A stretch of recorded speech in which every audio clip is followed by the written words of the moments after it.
For the thousands in attendance and the millions watching around the world, ladies and gentlemen, let's get ready to rumble!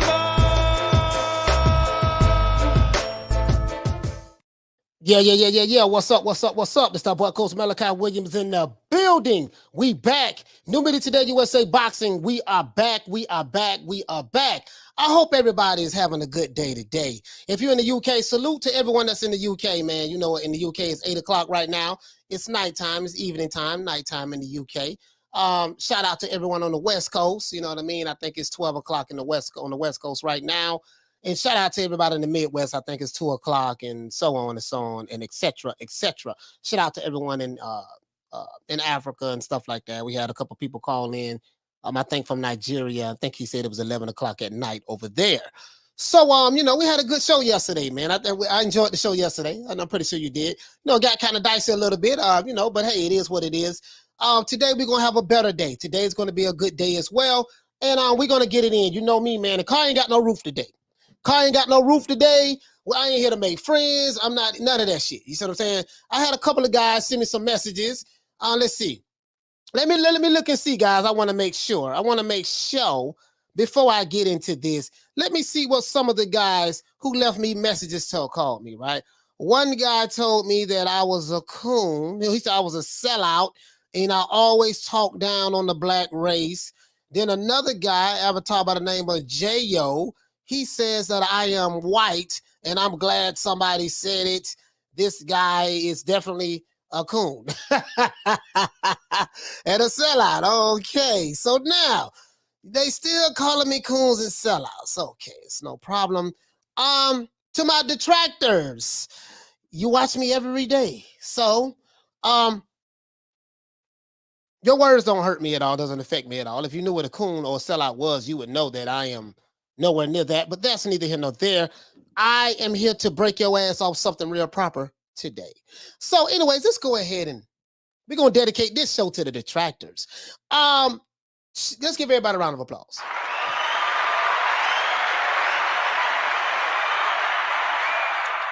And let's do this OJ the Jew Man style. You know how we do it. Let's set it off, man. Shout out to John Doe. What up, Doe? Hey, okay. Shout out to Ali Al 58. What's happening? Hey, shout out to the Queen Lil Green Eyes Pete. Hey, okay. Shout out to the Queen Lisa Bales. Hey, okay. Shout out to my main man Punch Perfect Boxing. Shout out to the UK as well. Hey, okay. Shout out to Southpaw Killer in the building. Hey, okay. Shout out to Damison Wester. What's going on, fam? Hey, okay. Shout out to my brother Retro Boston and Documentaries, man. They still calling me a sellout. Yes, they are. Hey, okay. Let's see. Shout out to the Queen Lisa Bales once again. Shout out to Rob Rev Shows. Hey, okay. So if you criticize Floyd Mayweather, you are a sellout. Okay, no problem. Let's see. So when I criticize Tyson Fury, when I criticize Tyson Fury, the Gypsy Queens attacked me, called me racist. When I criticized Canelo Alvarez, the Latinos attacked me. Some of them, not all of them. I can't generalize everybody. I can't generalize all of the people who are fans of Tyson Fury. But the Cinnabons attacked me and called me racist. And then when I criticized a black fighter, the African Americans, I don't know. I guess that's who they are online. The Black Americans attack me, call me a coon, sellout, and Uncle Tom. Okay, I get it. I get it. Shout out to Hector Garcia. Hey, okay. Shout out to Rob Rib Shows. Hey, okay. Shout out to let's see, AV Sounds. Hey, okay. Shout out to who else we have in the building, man. Shout out to, I want to make sure I get everybody. You know how we do it. Shout out to my main man, Rider of the Storm. Hey, okay. Shout out to Anthony Evelyn. What's going on, fam? Hey, okay. Shout out to It's Cold in the Winter. Hey, okay. Shout out to Murat. Hey, okay. Shout out to, oh, you know what I forgot to do, guys? I forgot to put up the 15 commandments in the community tab. I promise you that I would do that, put up the 15 commandments. They need to be in the community so everyone can see it. Everyone can see it, and it's going to be labeled the Holy Book of the Boxing Gods, the 15 commandments of the Holy Book of the Boxing Gods, and I'm going to have all 15 of them there, and it can be updated, you know, at any given time when we think of some more things. But I forgot to do it, guys. I'm going to do it. I might do it while we're on the show. No, I do it after the show. Shout out to Murat. Hey, okay. Shout out to Eduardo. What's happening, bro? Hey, okay. What the lick read? Let's get to everybody. Shout out to my main man, Big Ronald Finkley in the building. Hey, okay. If you're new to the channel, please subscribe, hit the like button. If you're new to the channel, please subscribe, hit the like button. Shout out to everyone who's listening to this podcast on Spotify and Amazon Music. Salute to Steve Kim. And let's give a shout out to all of the queens. Shout out to the Queen Karma Serene. Shout out to the Queen Bless 365. Shout out to the Queen Lisa Bell. Shout out to the Queen Lady Shan. Shout out to the Queen Lil Green Eyes P. Shout out to the Queen Nick Rich. And shout out to the Queen Arlette. And shout out to the Queen Bad Girl TKO. Let's see. Shout out to Thomas Cruz. Shout out to Alex Corona. What's happening, bro? Shout out to Joe Osceola. Osceola. What's happening, fam? Shout out to Steven. What's up? Tupac 13. What's happening, bro? Ron Boy Fresh in the building. Shout out to Sonic Boom. Shout out to GB Guthrie. Shout out to the main man Thomas Jones in the building. What the lick read, baby? Shout out to Melanated Blancos. Okay, that's a very interesting name. Shout out to who else we have? Rich. Seeing some new names, new faces in here. They might want to do some research on me before they, but we gonna correct the record. We're gonna set it straight today. We're gonna address my detractors today. Shout out to Matan 509. Shout out to George H. What the lick read, baby? Shout out to let's see, Thomas Cruz, Diverse Consciousness. What's happening, fam? Shout out to Vic 76. Shout out to Ali Muhammad. Shout out to SSC. Shout out to K Calcy. Shout out to GP Guthrie. Shout out to Rome in the building. Jerome in the house. Shout out to Kelly Malia. What's happening? Shout out to Dante's Big Breast Nation. Shout out to Rick Arevalo. What's going on, man? Shout out to Alex Soto. Shout out to Jay Styles. Let's see. What's going on, fam? Let's see. Shout out to Rich. Shout out to Paco. What's going on, fam? Shout out to Ghost in the building. Shout out to Mike Wachowski. Wachowski. Shout out to Mike Wachowski. Shout out to Pounds. She say shout out to LA as well, man. Shout out to everybody on the west side, LA. Yay. Shout out to Martin Leal. Shout out to Mexican Silverback. What's going on? Shout out to Diverse Consciousness. Shout out to let's see, King KO. Shout out to Eric. What's going on, fam? Shout out to King Gran. I forgot. Let's see. King Gran. Shout out to King Gran. Shout out to let's keep going. Shout out to F Society. Shout out to Jay Style. Shout out to the Karn. What's going on? Karn O'Connor. What's going on, fam? Shout out to let's see, Ike Official. Shout out to Loco 323. Fool. What's going on, fam? Shout out to I'm gonna open up the phone lines early and just let everybody call in and talk about this subject matter. You know what I mean? We're gonna do that. Shout out to the Queen, Monica Silvis. Monica Silvis, well, shout out to you, Queen. Shout out to you. You missed yesterday's show. Yesterday's show was fire. It was one of my classic shows. Shout out to Low Key Serious. You probably watched the replay though. Shout out to Wizard Sleeve. Shout out to Zuami. What's going on, fam? Shout out to the Wolf of Cards. Shout out to Iggy G. Shout out to my main man Shelton Moore. Shout out to my brother man Retro Boxing and Documentaries. My main man Blood. Shout out to Batman Boxing Talk. Salute to Julius over there in Ring IQ Boxing. That guy know everything. Between him and Blood, they know a whole lot of shit. Shout out to Chin Smoke. Shout out to Danny. What's going on, fam? Shout out to the Queen Nick Rich. Shout out to Javon Soto. Shout out to Eric Arroyo. Shout out to Arroyo. Sorry about that. Shout out to, let's see. Shout out to who else we have? Javon Soto, Andrew Gonzalez. Shout out to Rich Mendez for dropping that quarter of a bam dub on your boy. Hey, Leroy! Super chat received. Playtime's over, boy. He said no wonder Floyd is a Trump man because he's just like him. Talking about narcissists, yeah, both of them are narcissists. That is true. Can only talk about himself. Jealous of anyone's success. He promotes Floyd, not Tank. Shout out to Trump and Floyd are narcissists. Don King is too. It's a bunch of them. Let's see. Shout out to Tupac 13. Shout out to Chuck Supremacy. Shout out to Iggy G. Shout out to Gaming Galaxy. Shout out to 150 Dream Team. Let's get into the show. Shout out to John Doe. What up, Doe? Mario Figueroa. What's going on, fam? Shout out to Opender. Shout out to I think that's it. I think that's everybody. I think she said, Nick Rich said, did you watch the fight, Coach? Yes, I watched it. I did watch the fight yesterday. I'm gonna give you guys my breakdown on it. I'm gonna give you guys my breakdown on it. Yes. If you're new to the channel, please subscribe, hit the like button. In order for us to open up the phone lines, we're gonna need at least 150 likes. We got 174 people in here. We need 150 likes. I want to open up the phone lines because I want everyone. We like 70 short. I want everyone to call in and speak your piece. I don't want to do a whole lot of talking. I want to just let everybody call in, but I want to address these detractors. Shout out to James Hickey. Shout out to It's Cold in the Winter. And let's get into this. Now, why is Floyd Mayweather, in my opinion, before we get into that, let's address the super chat. Shout out to WM for dropping that 449. Bam, pound on your boy. Hey, Leroy. Super chat received. Playtime's over, boy. He said, I can't wait to see Fury, White versus Fury, a fun fight. I can genuinely see White sleeping Fury with a left hook. Okay, all right. Yeah, we're gonna see what's up with that. We're gonna see what's up with that if that fight actually happens. You know what I mean? I'm hearing something. I'm hearing something that that the WBC ordered it, mandated it now. You know, so we'll see. I don't believe nothing when it comes to WBC, man. They, you know, because we see Mauricio Suleiman, he's so full of shit. You know what I mean? So it is what it is. As a matter of fact, let me pull up one of these receipts. I got a receipt I need to pull up. I just thought about that. I have a receipt that I need to pull up. Let me pull this receipt up right quick. Let's see. Where's the receipt at? Ta-da, I think that's it. Ta-da. Yeah. I think that's it right there. We're gonna go to Michael. Hold on, guys.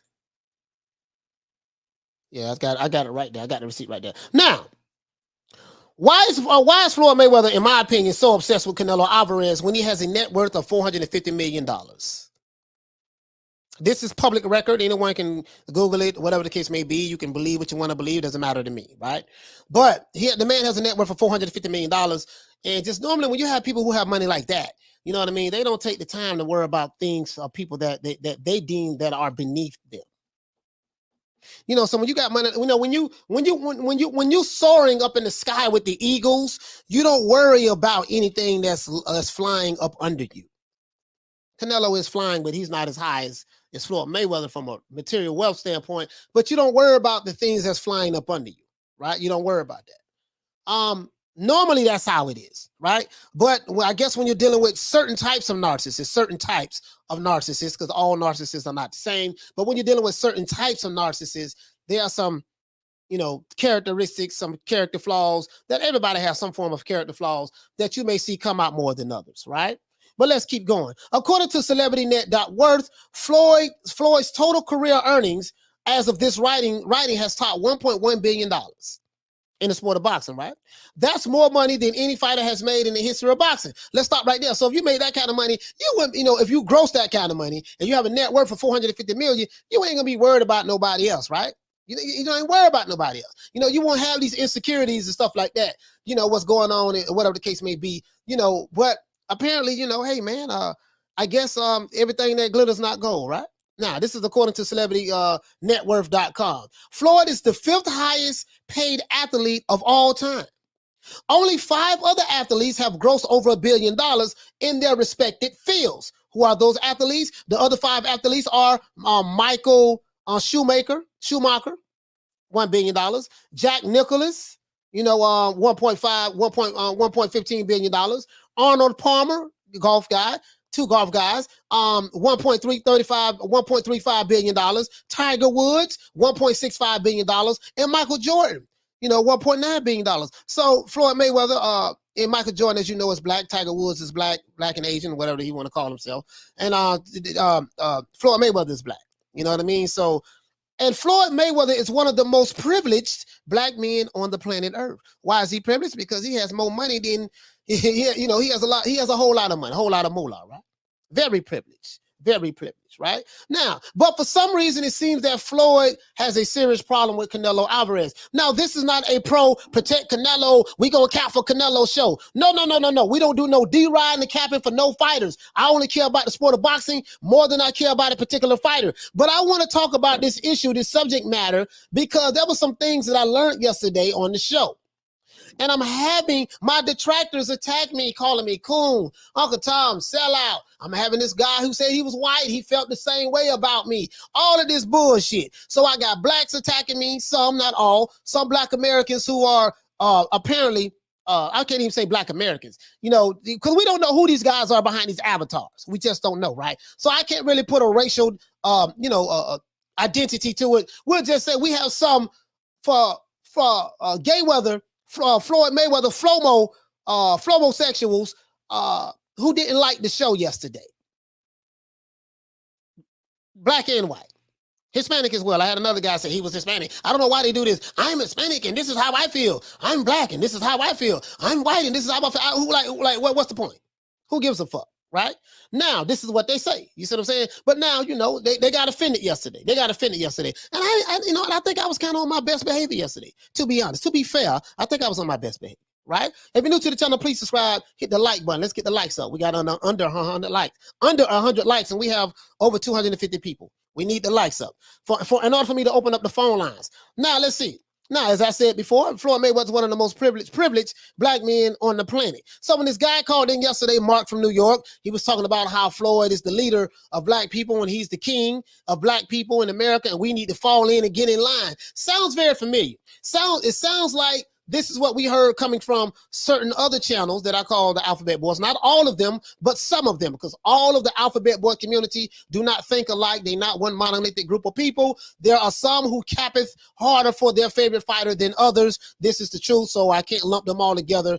You know, I don't even know how many of them it is, to be honest with you, but I can't lump them all together. But some, you know, it sounds very familiar. It sounds like the Wildette fan base. So this guy, the Flomo fan base, you know, the Mayweather fan base is hitting me up, you know, like Tupac did, Biggie on hit him up, talking about, yeah, you know, West Side throwing up signs and all that stuff there, and telling me I'm out of line, I'm out of pocket, right? That's what they're telling me, right?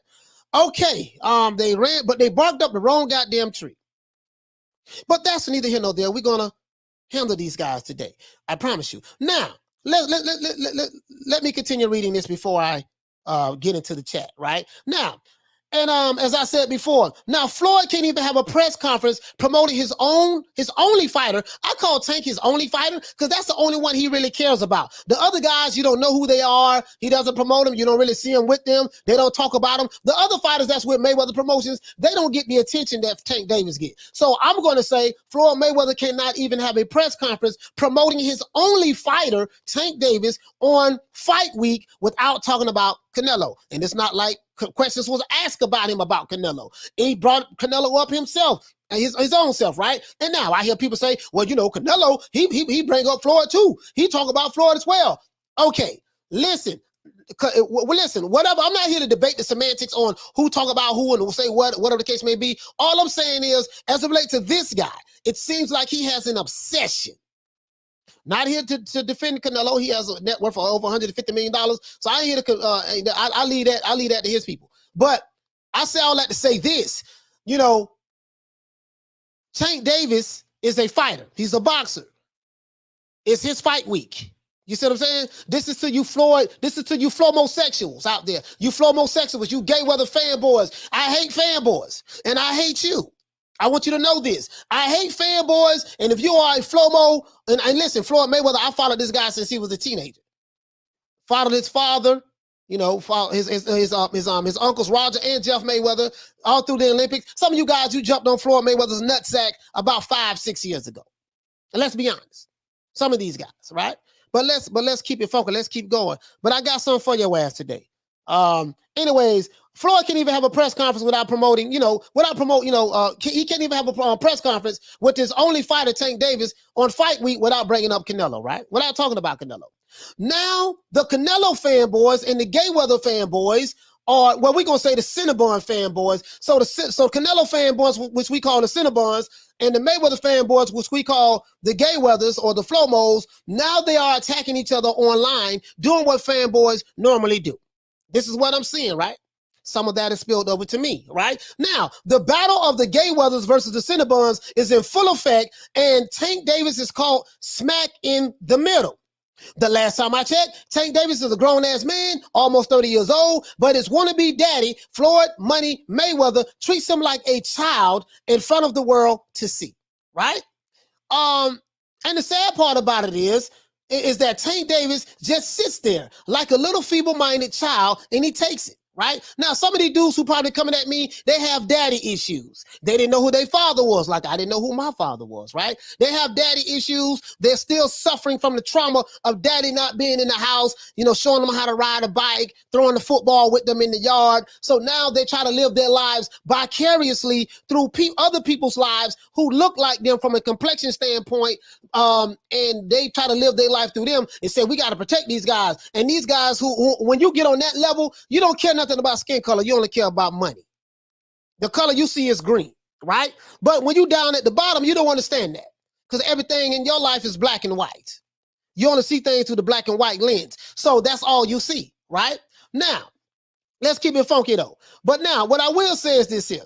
Tank Davis can't even wear his own gloves in the ring without May Diddy. We're going to call Floyd Mayweather May Diddy. Without May Diddy telling him what to do, being all in the videos talking, right?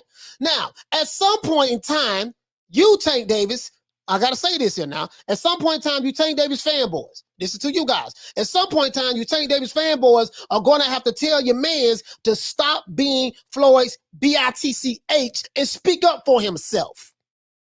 That's what you're going to have to do. Listen to the fanboys of Tank Davis. You're going to have to tell them, hey, look here, man, Tank, look here, you're almost 30 years old, dog. You're going to stand up for yourself, dog. Stop looking like a little shawty next to this dude, man. Stop doing that. Just stand up for yourself, man. Just stand up for yourself and say, hey, look, Floyd, check this out, man. Right now, you've been a little bit too overbearing. I'm my own man. I can't think for myself. I can talk for myself. I am the fighter. You the promoter. All I'm saying is this here, man. Just let me, let me do me. Let me be the man. Don't dress me down. Don't undress me in front of the world and see and talk to me like I'm a child. Right? Don't do that. That's all we're saying, right? Now, Tank is the WBC regular lightweight champion. He's the WBA, sorry about that, the WBA regular lightweight champion, and he is rumored to be mandated to fight George Kambosos for his WBA super lightweight title. You said that's some good news, coach. Shit, if Tank gonna fight George Kambosos, that's gonna be tight. Pump the brakes. Stop it. Don't get excited yet. Now, we all know that this fight won't happen, and it can't happen because Kambosos wants his next fight to be held in his fellow country of Australia. And guess what? There is nothing wrong with that. He came to America to fight and to win those belts, so he has a right to fight in his own home country. Anybody want those straps? They need to cross the pond, going over there to Down Under, and fight that boy for them belts. But we all know this here. But the PBC and Mayweather Promotions won't have any of that. Why? Plus, you want to know why? They won't have any of that, right, guys, right? Plus, they don't have the money to probably pay Kambosos what he wants after forking up $40 million in guaranteed money to Canelo Alvarez. Not Mayweather Promotions, but the PBC did that. The PBC paid a non-PBC fighter more money up front than any of their fighters that is on their roster. Canelo came over there, took the bag, told Al Heyman, no, look here, man, you're going to pay me $40 million guaranteed up front. Guaranteed, we ain't doing no back-end money. Let me get that there, and then the other back-end money, whatever the low-hanging fruit, we can work that out, we can work that out in the details because the devil in the details, but I need $40 million guaranteed up front. Nobody on the PBC has ever got that much money guaranteed. Nobody. We ain't talking about $40 million back end. We talking about $40 million guaranteed, right? Right. So they probably don't have the money to pay Kambosos the type of money that he wants to pay, right? What he wants to make. Now, Tank Davis has an opportunity, if he go through with this, to become the unified lightweight champion and prove that he is one of the best in the division. But he won't do this. You want to know why, guys, he won't do this? Because Leonard Ellaby, Al Heyman, and Floyd Mayweather currently have Tank Davis in the PBC Witness Protection Program. That means a steady diet of in-house cherries to pick from.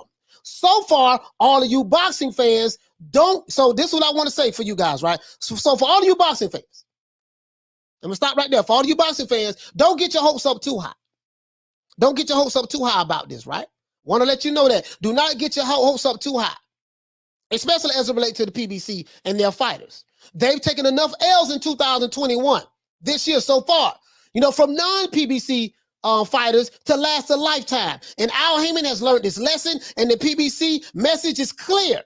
If you're on the wrong side of the street, as Errol Spence would say, as famously said in the past, then you can forget about fighting any of our fighters from the PBC. The PBC Witness Protection Program is in full effect as of yesterday. And no one will be allowed to come outside to play in 2022. Let's talk about this. Let's talk about this. I gave everybody a shout out. Let's see. Gave everybody a shout out. Let's talk about this, guys. Let's go ahead and do this, man. Salute to everyone in the chat. Let's give everybody a round of applause, man. Everybody a round of applause.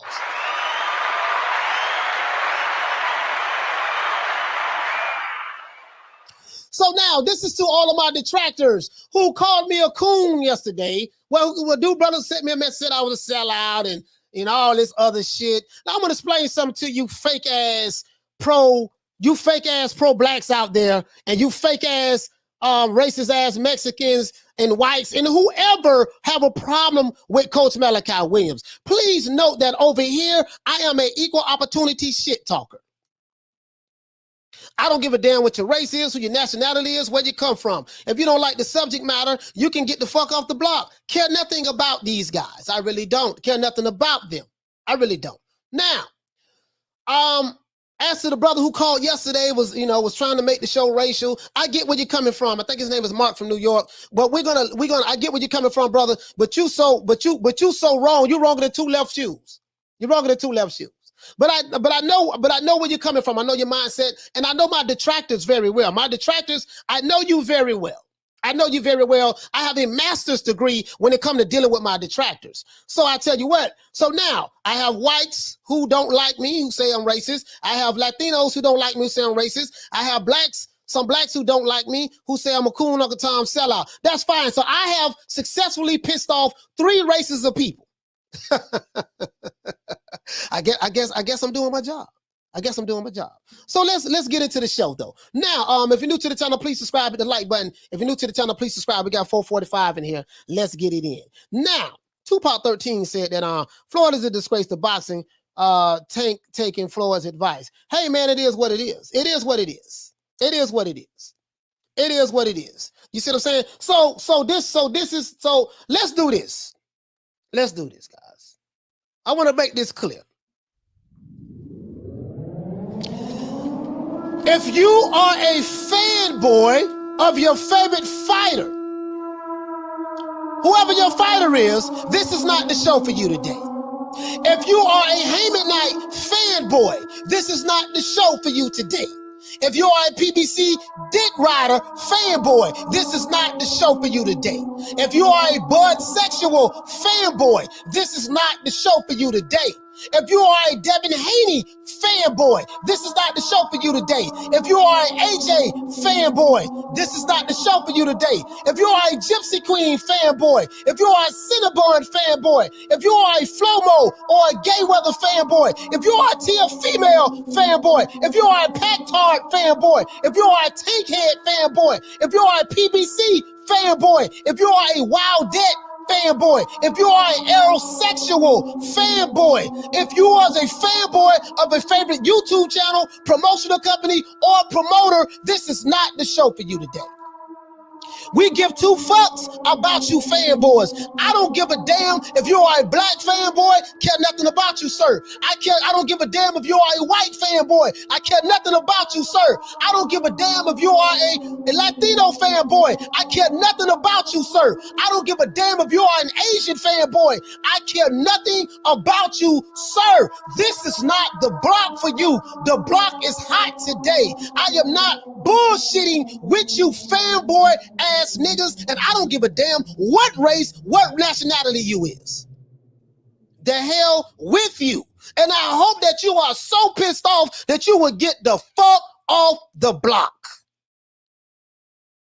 I hate you motherfuckers with a passion.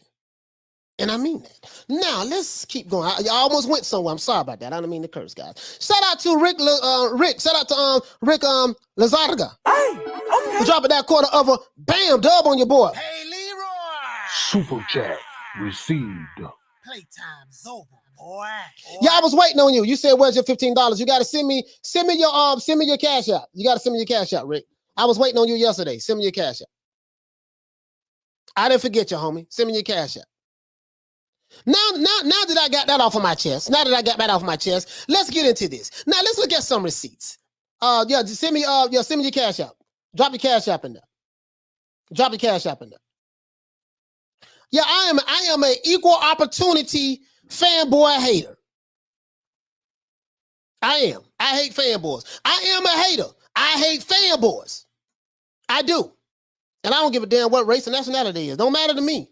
Car ain't got no roof today. Shout out to Thomas Jones for dropping that quarter of a bam dub on your boy. Hey, Leroy. Super chat received. Playtime's over, boy. He said, "Get him, coach." Yeah, I ain't playing. Yeah, they do. They sent me some messages today. I'm looking at the messages right now. I'm looking at them right now. They sent me some messages today. Like they always do. You know, when you talk about certain fighters or certain promoters, they get their panties in the bunch, right? I don't ride the pubic hairs of your favorite promoter. But let's keep going, right? Let's go over here. Let's look at some of these goddamn receipts. Now, the question is, why does it seem like Floyd Mayweather has an obsession with Canelo Alvarez? Is this a pro Canelo show? No, hell no, it ain't. Because I hate the Cinnabon. I hate Canelo fanboys. Oh, you guys are some of the worst. The Canelo fanboys are some of the worst. I hate you, motherfuckers. I really do, right? But the Flomo fanboys, I hate their ass as well. So I got the Canelo fanboys I hate, and I have the Floyd Mayweather fanboys I hate. So I might always get on both of their ass at the same time and get it over with, since they don't like me any goddamn ways. It doesn't matter, right? If you're new to the channel, please subscribe, hit the like button. If you're new to the channel, please subscribe and hit the like button. I ain't playing today, not playing today. If you're new to the channel, please subscribe and hit the like button. You got over 500 watching, and we got less than 200 likes. This is a shame. It's a shame. Might be some fanboys out there who like, I don't like this motherfucker. I ain't hit the like button, but you know what? I'm gonna stay here and watch it anyways. Talk about the fanboys. They gonna stay here and watch it. Don't hit the like button. That's fine. That's fine. I ain't got no problem with that. But let's move on. Let's carry on, me old chap.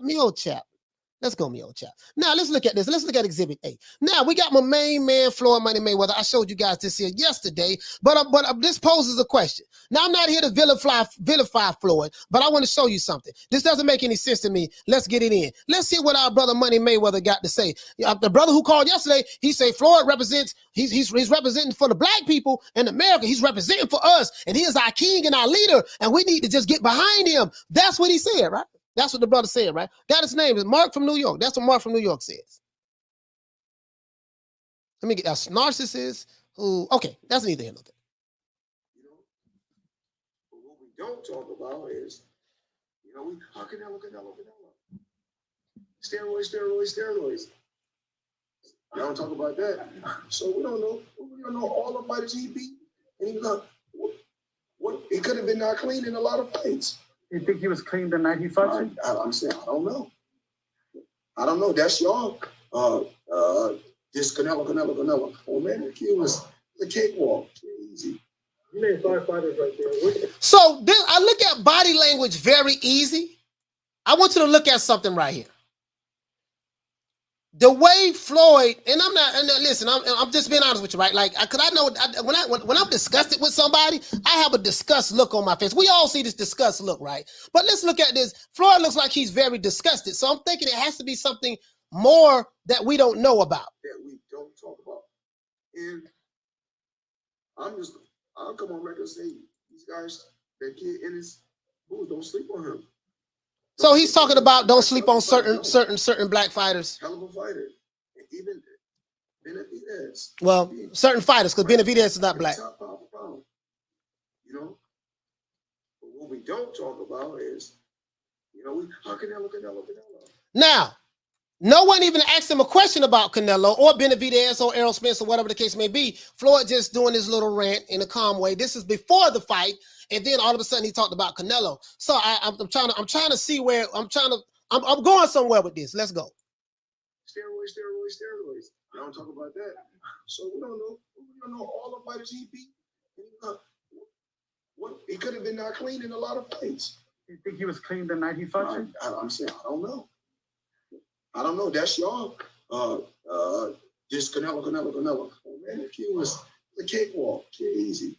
You named 5 fighters right there. All right, so he said we're gonna stop that right there. He seemed like he's disgusted. Seems like he's disgusted, right? Now, I'm trying to figure out, like, damn, like, this guy has a net worth of $450 million. He has a net worth of $450 million. And as a matter of fact, I'm going to break all this shit down. Let's go to Exhibit B, because I want to open up these phone lines as soon as possible. But we don't even have 200. Well, we got over 200 likes. We got 616 people here. We need to get the likes up some more. We need over 300 for me to open up the phone lines. Let's keep it going, though. Let's keep it going. I'm asking a question, and I want you guys to call in and give me some input. I'm asking a question. I'm trying to see something. They're overlooked guys. Hammer. They're overlooked guys. They're overlooked guys like you. Unbelievable fighter. One of the best fighters in the sport of boxing today. One of the best. They're overlooked guys like you. Little young kid right here. They'll overlook him. Okay. You can take a guy like Canelo. This guy can do, he can pick and choose who he want to fight. And I'm going to tell y'all the truth about Canelo. Motherfucker easy, man. Cakewalk, easy. Y'all sitting up here, y'all praising this dude. This dude was nothing. I was almost 40 years old when I cooked this dude. Easy. Y'all always disrespecting. So, Floyd said he brought the brother up. He praised the brother.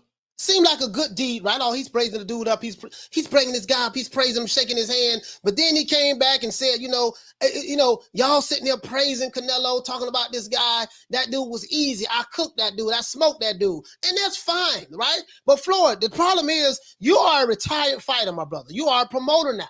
Canelo was still fighting. Canelo was 31 years old. Floyd, you are 44 years old. So you're 13 years Canelo's senior. You have made more money than any fighter in the history of boxing. That's facts. We cannot take that away from you, sir. The black, we cannot take that away from you, sir. Now I know the Flomosexuals and the Flomos.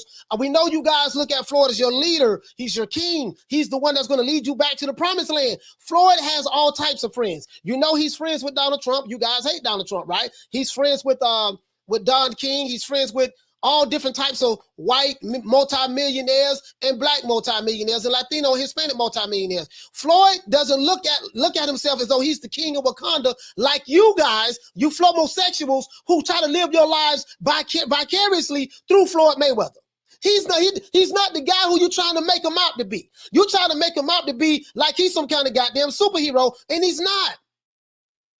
Floyd doesn't look at himself that way. Narcissists don't look at that. It's all about me. My issue is I'm like, damn, okay, I understand if it's about you, but why are you taking shots at this guy? And now some say, well, Canelo takes shots at Floyd, they go back and forth. I get all of that, right? But there seems to be an obsession in my part, and I'm trying to get to the root of it. Shout out to Drew. Hey, okay. For dropping that half for bam, dub on your boy. Hey, Leroy. Super chat received. Playtime's over, boy. He said, Coach, that disgust looks is Floyd salty that Nello took that PBC money and ran. Okay, that's a good idea. He took that PBC money and ran. The PBC boys are pro-black when it comes to Canelo's opponents, and forget that same energy when it's Tank's opponents. The fake revolutionaries. I eat those guys alive all day for breakfast, lunch, and dinner, and snacks. That's very easy for me because I come from that background, so I do get it. But I'm like, I'm like, this dude, he really has a disgust on this look on his face, right? Like he can't stand this guy. And you might have a point though, because he got the $40 million bag from the PBC. He got $40 million out of them, dog. Like he made them cough. Well, he didn't make them. They didn't have to do it, but the PBC did what they felt like was in the benefit of their company. He came over there, beat up their fighter, and he left with the bag, and he's moved on, right? So that could be an issue or situation. But I'm trying to figure out, like, where is this coming from? And he's upset with the media because he says the media, you guys keep praising this guy. He's currently a fighter. He's currently only the second fighter currently right now. Well, we're not talking about the women. In men's boxing, he is undisputed. So now, he had 3 fights in 11 months. He's doing great things. Yeah, now he picked some cherries as well. Canelo does that. Every fighter does it. But I do get what you're saying. Hold on. Shout out to Oscar Drew. Hey, shout out to Drew for dropping that quarter of a bam dub on your boy. Hey, Leroy. Super chat received. Playtime's over, boy. He said Oscar is obsessed with Floyd. Yeah, this is true. Oscar can't stop talking about Floyd as well. Floyd is obsessed with Canelo. Meanwhile, Canelo is obsessed with boxing and golf. Yeah, there's a whole lot of obsessions going on. Whole lot of obsessions going on, right? If you're new to the channel, please subscribe, hit the like button. We got to get those likes up. We got to get those likes up before I open up the phone lines. Yeah, there's a whole lot of obsession going on. Whole lot of obsession going on, and I'm trying to get to the bottom of it. Trying to get to the bottom of it, right? So now he can't stand the guy Canelo, and that's fine. I'm not the one to cap it for Canelo. I let Canelo fanboys and defenders handle that. Y'all can handle that. But the Flomos is active in the streets. I know it because I'm getting attacks from them right now. So I got to address these Flomos and these gay weathers. I got to address them, right? So now, this is not you're attacking the black man, thing. No. We was talking about, hey, listen, Tank Davis is a grown-ass man. He's almost 30 years old. You have a promoter that's all in the videos who likes to coddle his fighters, and within the PBC Witness Protection Program. This is what I'm talking about. And then we have this guy. This guy is Floyd Money Mayweather's professional do-boy. This guy right here is Floyd Money Mayweather's professional do-boy, and this is good old garage nose Leonard Ellaby. What kind of, I've been watching boxing my whole life, and one thing that sets you apart from other promoters seems to be you're always in the gym. You can go back to footage for 24/7. Way back in the day, you can see you with Mayweather on the. So this promoter is stroking Leonard's ego. This is called stroking a man's ego. Shout out to Drew. Hey, okay. For dropping that quarter of a bam dub on your boy. Hey, Leroy. Super chat received. Playtime's over, boy. Drew said, Coach, you're talking about the media praising Canelo when all of those credentialed at Tank, all those credentialed at Tank's fights were handpicked and kissing up to him and Ellaby. I didn't say that. I didn't say that they was kissing up to Canelo, praising him. This is what Floyd Mayweather is saying. Floyd said this.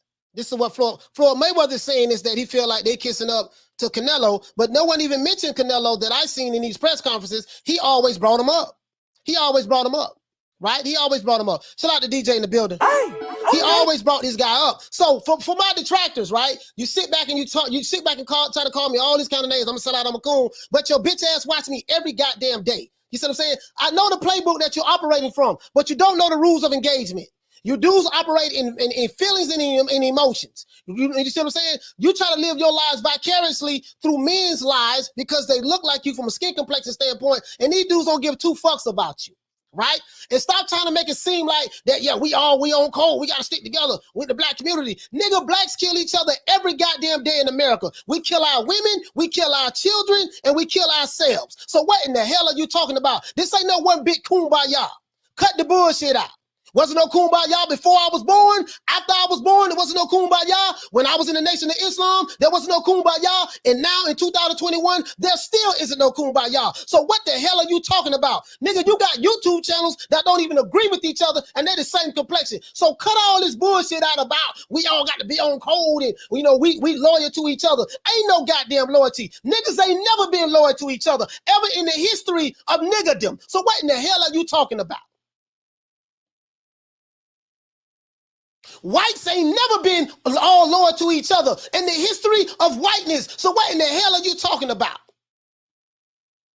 Latinos have never been all united and loyal to each other. So what in the hell are you talking about? You're talking about a whole race of people, and this is our code. This is what we stick by. That is not reality. That is not facts. You niggas push narratives and you use race as an angle to push your agenda. And anybody who don't get on the code of what you want them on, then you want to attack them. I care nothing about you attacks. I will toe tag and body bag you niggas over here. When I say niggas, I'm talking about the white niggas. I'm talking about the Hispanic niggas. I'm talking about the Asian niggas and the black niggas. I do not discriminate. I do not care. Car ain't got no goddamn roof today. I'm sick of you goddamn fanboys. You fanboys are the problem that's going on in the sport of boxing. You too busy sucking Johnson, getting on your knees, swinging on other niggas' pubic hairs like Tarzan instead of sticking to the sport of boxing. All I care about is boxing. Ain't none of you niggas ever been more racist than me. None of you. None of you been more racist than me. We got a manual we used to go by. Oh, I got a whole lot of stuff. You know, the manual with the FOI manual, I've been through all that, homie. You using yesterday's playbook in today's time. The only problem with it is you ain't good at it. Care nothing about what you call me, but guess what? When you call me something, just know I got a right to defend myself. And I will defend myself, and I'll body bag any nigga on YouTube who disagree with that. Shout out to Luis Gonzalez for dropping that half for bam, dub on your boy. Hey, Leroy.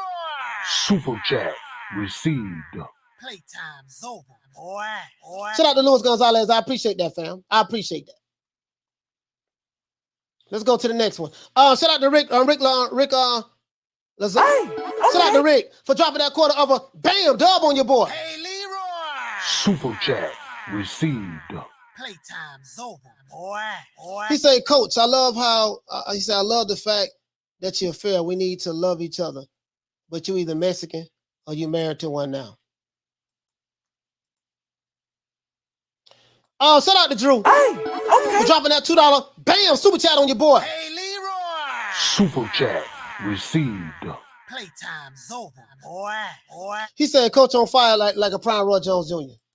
Shout out to Julio Guzman for dropping that $2 bam super chat on your boy. Hey, Leroy. Super chat received. Playtime's over, boy. He said, preach. Oh, here go my main man, Blood. What's up, bro? He say, Retro. He say, tell him, Coach. He say, tell him, cause they ain't shit. I deal with all that in my community, not online. Yeah.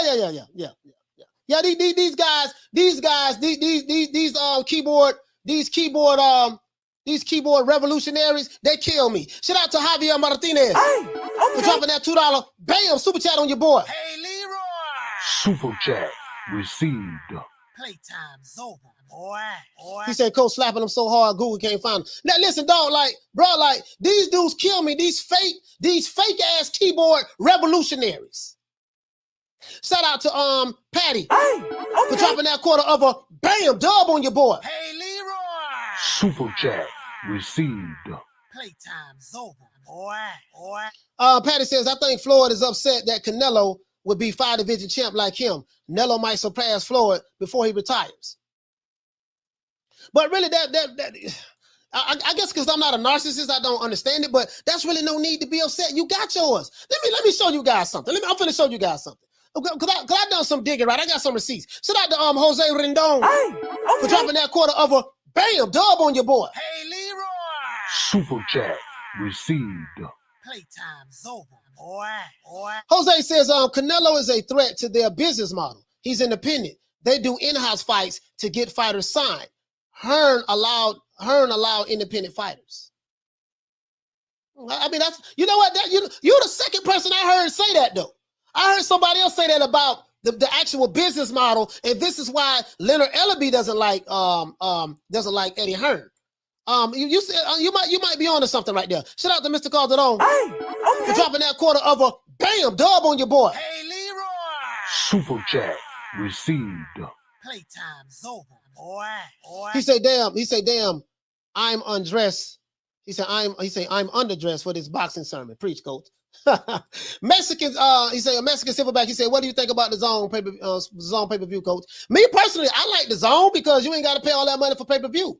Shit, if we can get all the fights on the zone, I would love that. I'm gonna just be honest with you. You see what I'm saying? Well, I would love to get I'd rather pay $99 a year to see Anthony Joshua or Errol Spence or Terence Crawford or Tank Davis or Canelo fight, then pay goddamn $70, $80. $80, I guarantee you that. Shout out to Javier for dropping that quarter of a bam dub on your boy. Hey, Leroy. Super chat. We're gonna read one more super chat, then Playtime's oh yeah. Boy. We gotta get the lights up, bro. We got 752 people. Once we get to 400, the phone lines are open. But I need to address these. I need to address my detractors. He said, this Floyd fans think he can't do no wrong.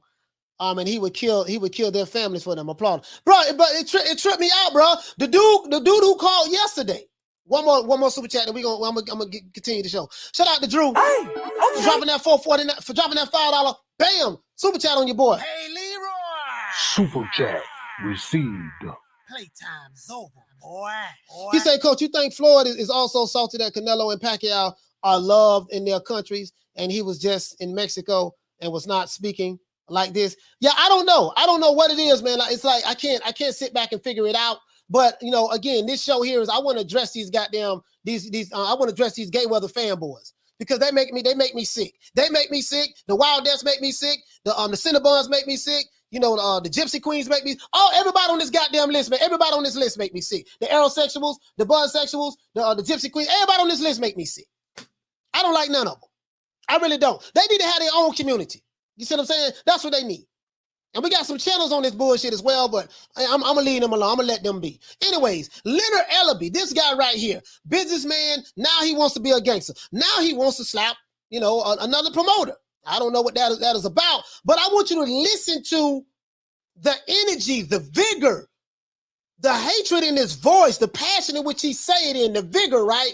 When he said it, where am I going at with this? Because when I showed you Floyd, I showed you a guy, when he talked about Canelo, man, he had a disgust look on his face. Now, when you see when Leonard Ellaby talks about Eddie Hearn, he has a disgust look on his face. What I'm trying to tell you guys is this. It's much more than we just don't like these guys. This shit is personal, and it's probably dealing with business and money. And the guy, you might be right about the $40 million, Eddie. What Floyd always talk about Canelo, but you might be on to something. I don't know. But let's continue. Holding his feedback to make sure it's steady. What makes you so hands-on and so different than other promoters? Instead of just riding around, you actually are showing up and putting the time. So let's see what this dude talking about. Because I be in the gym working myself. So I told you, anytime you see Leonard Ellaby with his eyes wide open like this and his nostrils flaring up, the nigga lying. I told you this. That's when you know he's lying. But let's go. I be in the gym too. Y'all just don't see it, the cameras. I be in the gym. I hit the bag and the speed bag and jump. I do all that stuff myself too. Stay sharp and know what's going on. You think you could take on another promoter, Leonard? Could you whoop Eddie Hearn? I'll knock that motherfucker cold out. Period. And I wish he would. So, man. Come on, don't get me started. Leonard Ellaby says I'm telling you, y'all be asking questions. Y'all can get that boy fucked up. I'm telling you. So I never said Leonard doesn't like. He's passionate about not liking Eddie Hearn. Why, I don't know. You know, both of these men are millionaires. You know, we know Eddie Hearn was born into some money, so he had a silver spoon in his mouth. So a lot of people in the UK don't like Eddie Hearn because he was born with money, and you got people over here, and Leonard Ellaby don't like the man, and you got some YouTube channels that don't like Eddie Hearn as well. It is what it is. Maybe it has something to do with Eddie Hearn's business model. It's meshing with their business model. Maybe that could be it. Shout out to the Carlos Colin. Hold on for dropping that $2. Bam, super chat on your boy. Hey, Leroy. Super chat received. Playtime's over, boy. He says, Carlos says, he just mad his nose looks like on the Saints logo. Okay. Shout out to the Queen, Bless 365 for dropping that quarter of a bam dub on your boy. Hey, Leroy. Super chat received. Playtime's over, boy. Bless says, Coach, I'm not about to play with you in that list today. I'm gonna put the list in the community, guys, so everyone can have it and take a picture for themselves. Now, where am I going at with this? It seems like that these, you know, I'm going somewhere with this. You guys know me. You should know me by now. If you've been following me for a while, I'm gonna show you how I tie this shit together. Yeah, I don't play them type of games. See, they might do that over there. I don't play them type of games. What do you think it is about Eddie Hearn and his crew that they're always bringing your name up? Eddie Hearn seems to kind of have a little it's the other way around. Listen. So anyway, so Leonard Ellaby has an obsession with Eddie Hearn apparently. You know, they got this back and forth going on. Eddie seems like he's a nice guy. You know, he smiles. He seems like he's a nice guy. I'm not here to cap it for him, but you know, he seems like he's a nice guy. Leonard seems like he's a nice guy, and Leonard Ellaby is my favorite promoter. Believe it or not, contrary to popular belief, well, he really don't promote nobody but Tank, but You know, I mean, how can he really be my favorite promoter when he really don't promote nobody? But that's neither here nor there. It doesn't make sense to you guys because it doesn't make sense to me either. But don't worry about that. He's my favorite promoter. He's the one that I like to pick on all the time because of his garage nose. Now, shout out to Conor McGregor for dropping that quarter of a bam dub on your boy. Hey, Leroy. Super chat received. Playtime's over, boy. He said Eddie Hearn via second round KO. Hey man, a lot of people have been saying that. Eddie Hearn like what, 6'5", 6'6"? I don't know, Leonard. That might be a little bit too much for you. Shout out to Drew for dropping that quarter of a bam dub on your boy. Hey, Leroy. Super chat received. Playtime's over, boy. He said LB wasn't this gangster when Jay Prince and them ran through the top rank gym for their money. Allegedly, of course. Yeah, allegedly. Yeah. Jay Prince don't play. Shout out to Jay Prince, man. Yeah. You know, some people have selective gangsterism. Some people are selective gangsters. They pick and choose who they want to be gangster with, depending on who the individual is. They don't keep that same energy all the way around. See that term, keep that same energy. That's something that we've been saying ever since I was a little kid, right? Ever since I was like a teenager. This is not a new term that came out with Errol Spence. Errol Spence did not invent this. Keep that same energy. Just say, hey, look here, man. That same shit that you was talking behind my back, make sure you keep that same energy. You say that same shit when you in front of my face. That's an old term that's been around for a long time. Nah, don't switch up now. When you hear people say, nah, don't switch it up now, that's what that means. Don't switch up. What's that gangster shit you were talking a minute ago? You know, when they behind their keyboards, goddamn it, all caps. Yeah, boy, I got shooters. I'm gonna do this. I'm gonna do that. You're a coon. You're a sellout. You're Uncle Tom. Yeah, they be back there, all caps, doing all that goddamn talking. And as soon as you see their ass, guess what? They don't keep that same energy. They don't keep that same energy. Matter of fact, 10 times out of 10, you won't even know who they is because they don't even show their face. So you don't know who they is, right? But that's neither here nor there. But Leonard seemed like he's kind of, he's kind of pissed off about Eddie Hearn. I don't know what it is, what it could be about Eddie Hearn. I'm not here to even worry about that or discuss that. But I did let's see. So let's talk about the fight. I did see the fight with Pitbull, Cruz, and Tank Davis. I kind of scored it 7-5 for Tank, but I can see that it was a draw as well. I'm gonna tell you why. Because I gave Isaac Cruz the last 3 rounds. He won the championship rounds, the 10th round, the 11th round, and the 12th round.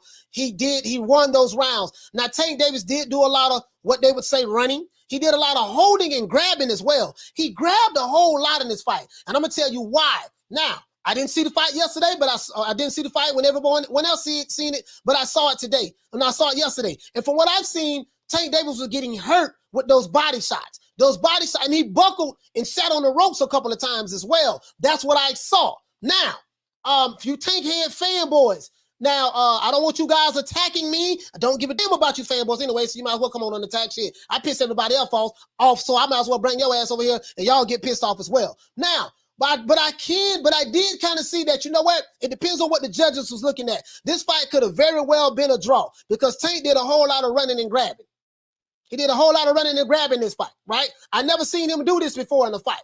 You know what I mean? But I'm going to tell you why. The body shots was breaking them off. Now, they did show Tank Davis' hand online, and his hand is very swollen, and they said he hurt his left hand, and if his left hand wasn't hurt, he would have knocked Cruz out. Guess what? We don't know that. We don't know that. If his hand wasn't hurt, he would have knocked him out. We don't know that.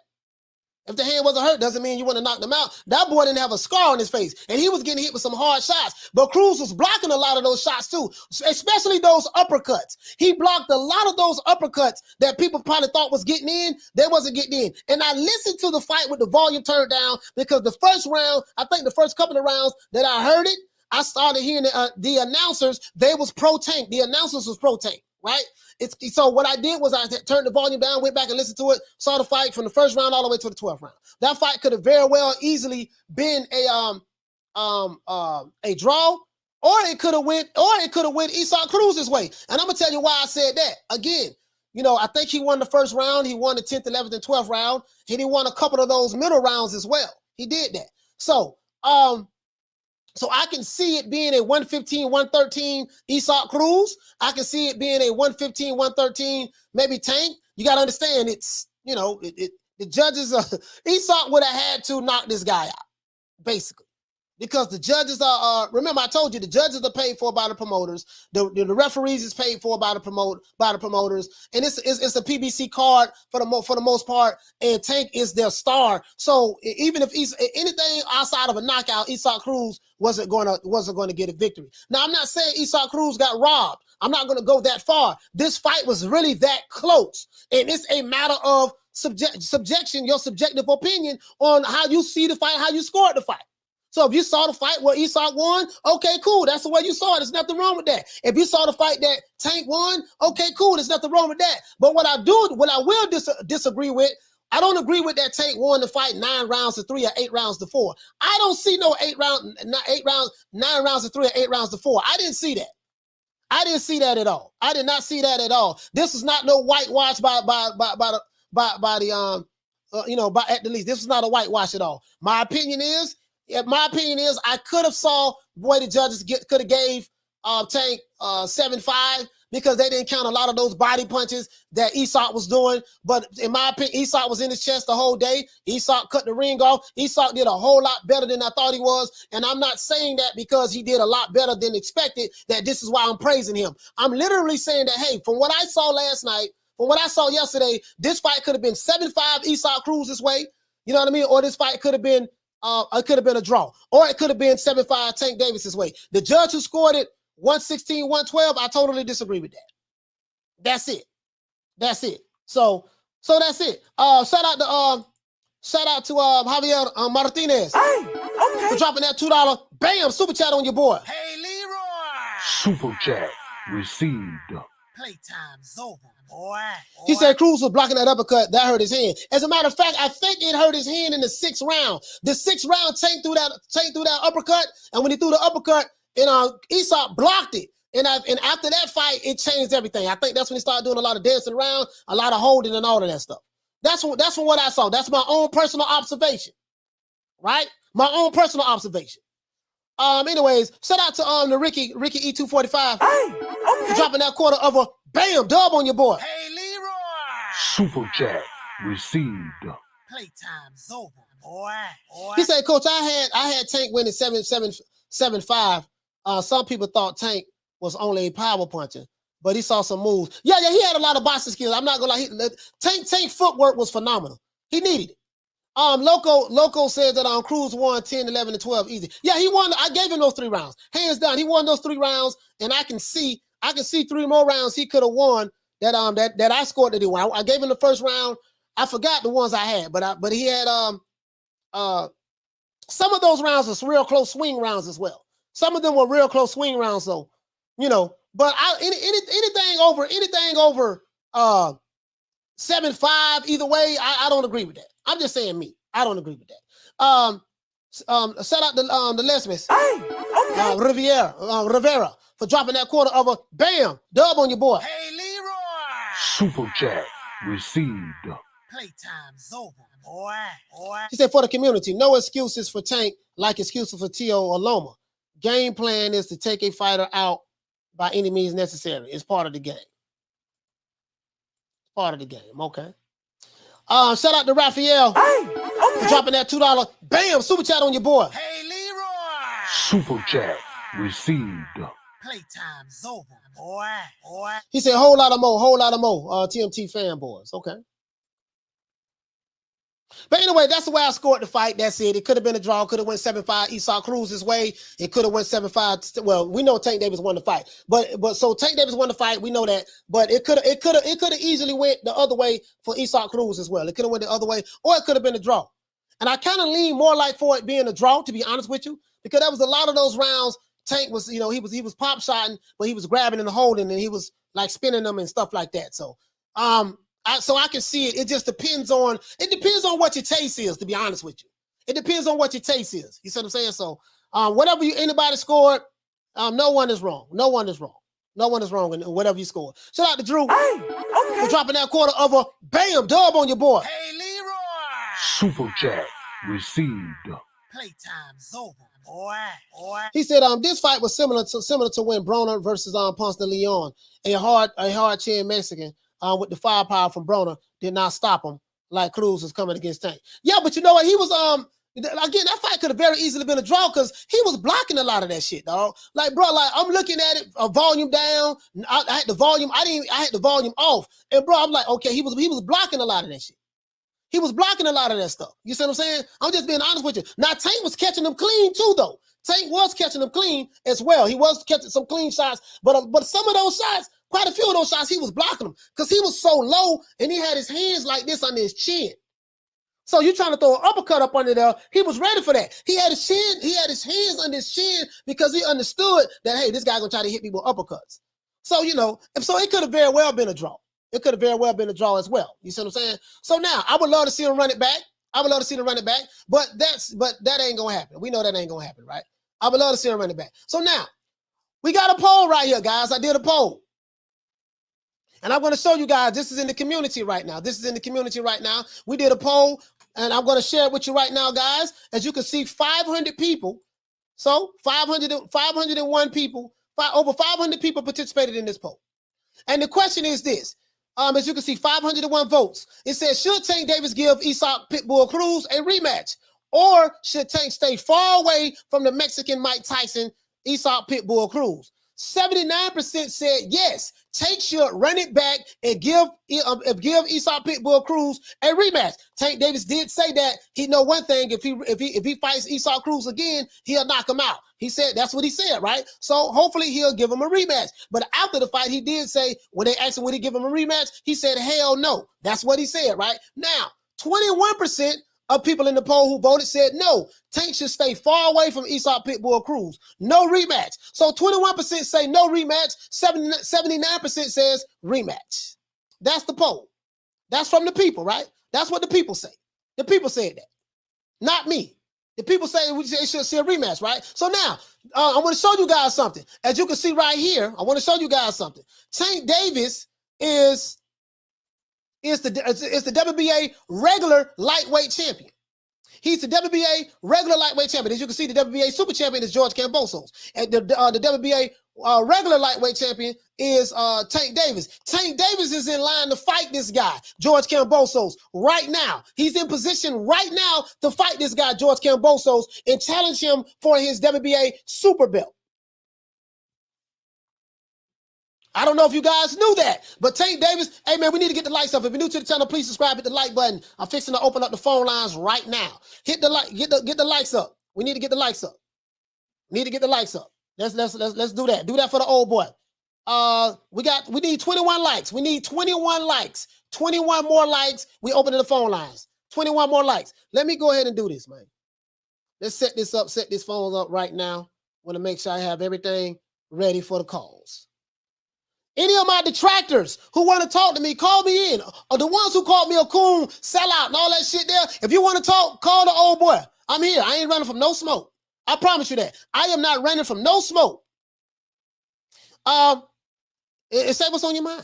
Shout out to Les Miss Rivera. For dropping that $2. Bam! Super chat on your boy. Hey, Leroy. Super chat received. Playtime's over, boy.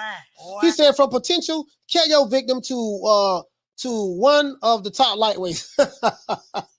Yeah, man, because I sure enough had Pitbull Cruz getting knocked out in the third round. I had Cruz getting knocked out in the third round. I did not think highly of him.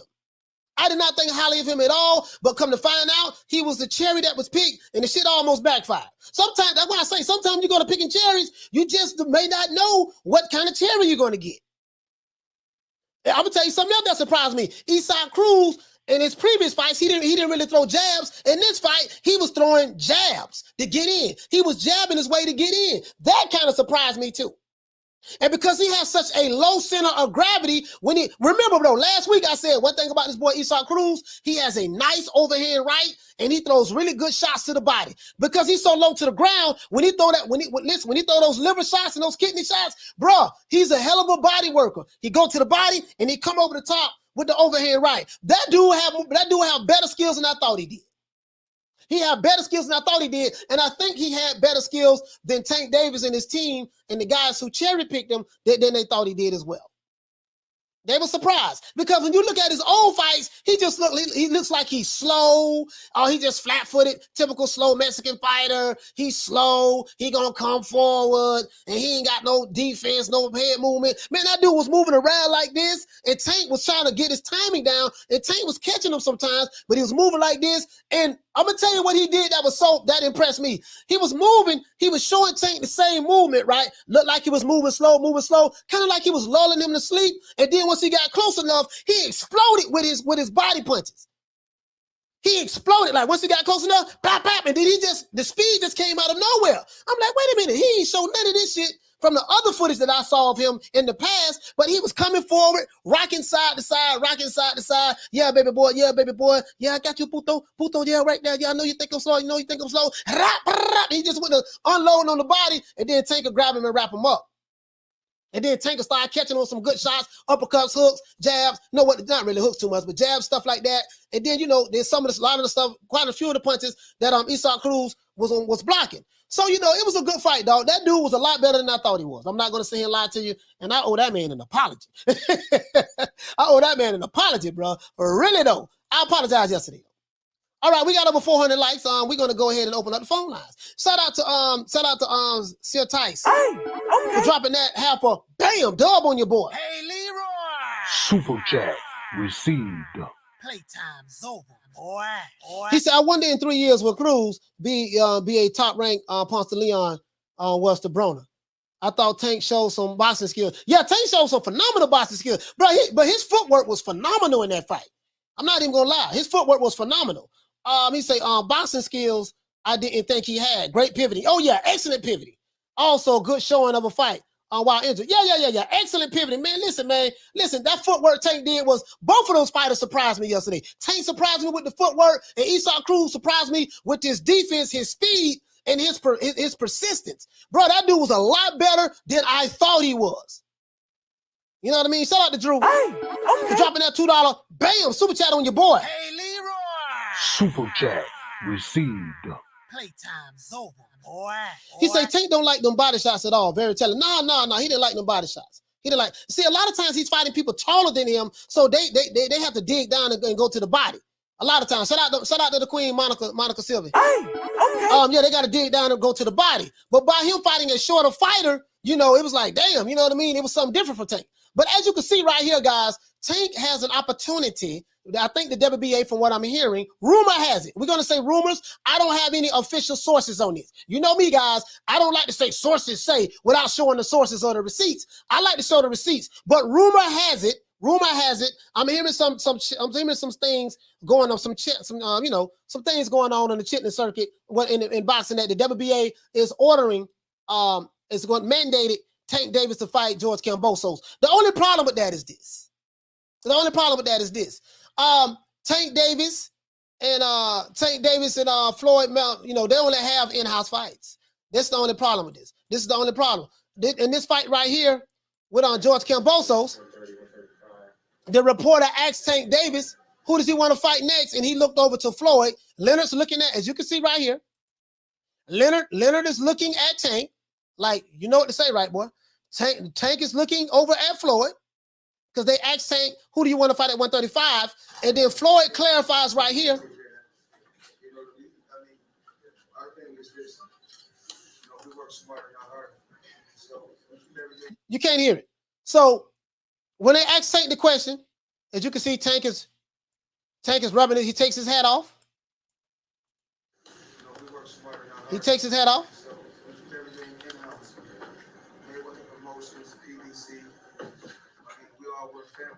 So Floyd clarifies. He say, listen, my thing is this, and his team is going to handle that. They asked Tank who he wanted to fight next. Tank wasn't allowed to answer the question.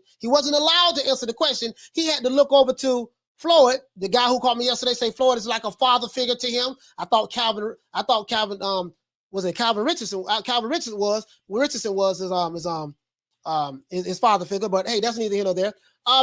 This is the guy who they told me yesterday, the Flowbos told me yesterday that this guy is representing for black people, and he's our leader, and we need to get on code for Floyd Mayweather. This guy right here. So this guy right here says that, hey, you know what, man? His team is going to handle that. Floyd Mayweather Promotions, PBC Promotions. We're like one big happy family. We have a plethora of fighters. If you don't know what plethora means plenty, a lot. You know what I mean? We have a plethora of fighters that Tank Davis can fight on our side. So do not get your hopes up high. This is what he said right here, right? He said they're only going to have in-house fights. So don't get your hopes up high, because if the WBA mandates Tank to fight this guy, it's not going to happen. It's not going to happen. You want to know why it's not going to happen? Because Floyd told us right here that we only have in-house fights. Tank Davis is not allowed to come out and play with the non-PBC fighters. This is facts. So when I call this out to the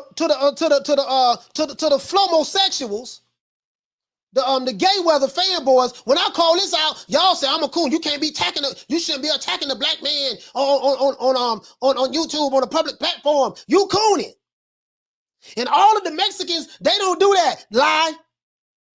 You generalize all races of people, saying that every race is a monolith and everybody stick to their own kind. Bullshit. When you look at statistics around the world, you have whites killing whites, blacks killing blacks, Hispanics killing Latinos killing Latinos, Asians killing Asians. If what you said was so goddamn true, then why do we have this going on in the world today? Why do we have this going on in the world today? You telling me that we have a code over here. We got to stay on code. I say, brother, what the code is? The code is loyalty. Nigga, loyalty to what? We got to stick by Floyd. No matter what. He's our king. He representing for black people. Nigga, please, let me share something else with you guys before I open up these phone lines. Let's go right here. Yeah, I'm finna straighten out these flomosexuals today. You say Floyd represents black people. He's our leader. I heard this shit before. Where did I hear it at? I heard it with the Wildest and the Twerkinator fanboys. When I first came on YouTube, I've been on YouTube for 11 months. They came at me hard. Pause. Pause.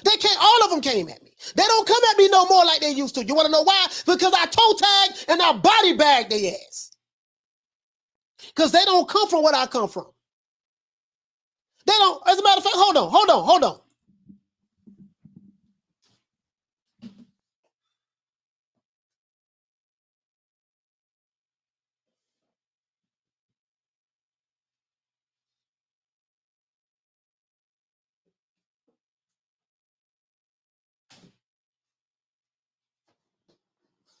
I'm back.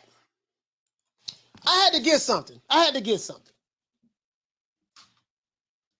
This is for you fake ass pro-black niggas who like to talk that pro-black shit, but you ain't about it. You ain't about that life. This is my grandfather gave me this holy Quran when I first came into the Nation of Islam. As you can see, it's old, it's ripping up. This is how long I had it. I got all kind of notes in it and stuff like that. Coach, why are you showing the Holy Quran on the boxing show? I'm talking about I was serious about this stuff. You know, Nation of Islam has nothing to do with Islam at all. Nation of Islam is more of like a black nationalistic organization. Because Nation of Islam is a little different from the real Islam, right? But I live this shit. I got a whole bunch of books over there. A whole lot of more. These niggas, you niggas ain't even on my level with this shit. I will body bag any of you so-called YouTube fanboys out there who want to talk this pro-black shit. I'm going to open up the phone lines, and if you want to talk, let's talk. We're going to keep it real today. And I grew up in the church. I got baptized twice. I got baptized in the baptism pool, and I got baptized in the Hillsborough River. Was a Christian, and then joined the Nation of Islam. So I had the best of both. I had the best of both worlds, right? But let's talk about this. I'm gonna let these niggas. They want to call in today. I got you. But I want to show you something though. I want to show you something though. Right here, you trying to tell me that this guy is the king, that he represents us in America, and we got to get behind him. He's our leader. This man is what you would call an elitist. What you fail to understand, brother, The brother Mark from New York. What you fail to understand is when you make the kind of money that Canelo Alvarez is making, that Floyd Mayweather is making, that LeBron James is making, that Tyler Perry is making, that Tom Cruz is making, that all of these rich multi-millionaire guys who's in the $100 million club, what you fail to realize, they don't care nothing about skin color. The only color they see is green. They are part of the elites. Floyd Mayweather is a part of the black elites. Tom Cruise and all of these other white guys, they will be a part of the white elites. Canelo Alvarez, he will be a part of the Hispanic or the Latino elites. These guys are elites. They don't give a damn about me and you at the bottom. So why the niggas at the bottom, the Mexican niggas, the white niggas, there's only one Tyson Fury. Hate you motherfuckers with a passion. The black niggas, the Asian niggas, while y'all sitting back arguing and fighting, talking about we gotta stick with our race and we're gonna go at this race and we're gonna attack that race and attack that race. Floyd Mayweather, Manny Pacquiao, Canelo Alvarez, Tyson Fury, these other guys. But Tyson Fury ain't nowhere near on A level from a riches standpoint. But you get my point. These guys are elitists. When you make this kind of money, bro, listen, they don't give a. All of these guys are friends. I need you to know this. So while you're around here fighting your fake ass, YouTube revolution, know that all of these guys are friends. This is why I don't get into the politics. This is why I don't get into the politics of Democrats and Republicans. Democrats and Republicans are friends. Their children go to school together. They attend their own parties, and they take turns in power. So while you picking this side and picking that side, guess what? Both sides work together for the common good of their own agenda. So while you capping for your favorite fighter that's a multi-millionaire, know this. Your favorite fighter don't give a fuck about you.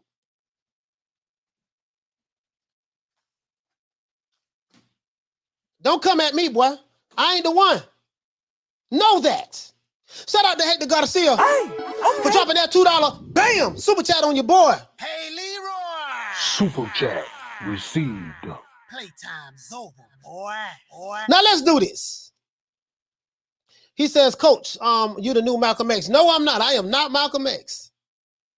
That's disrespectful to Malcolm X.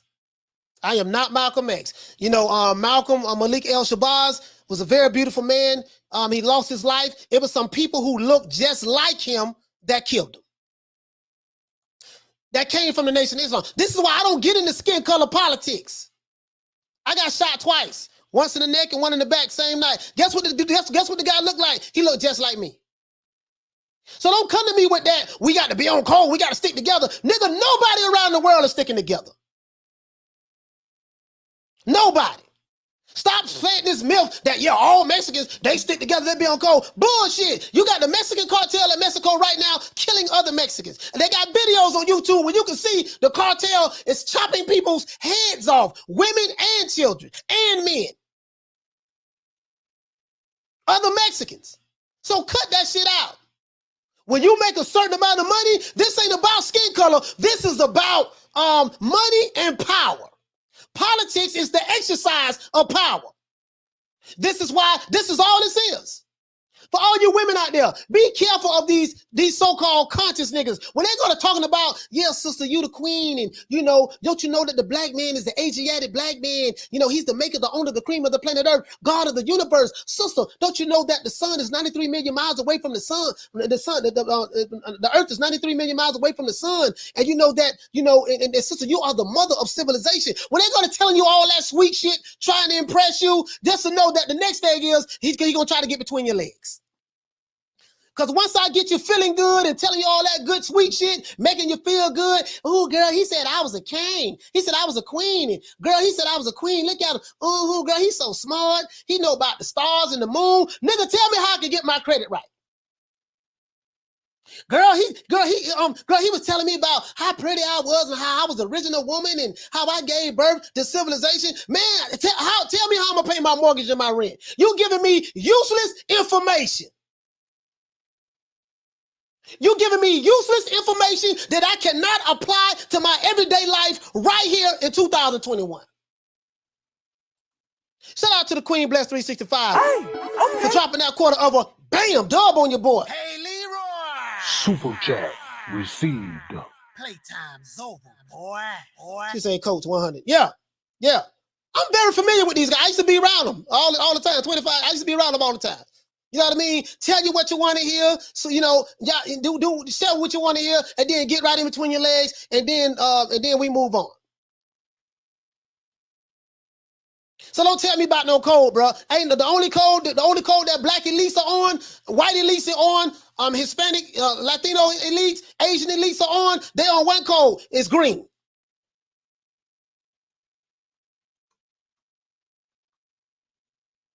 Period. This guy says, what he says, he said, you're moving the goalposts, homie. We like Floyd because he's undefeated. What's this have to do with him being the leader?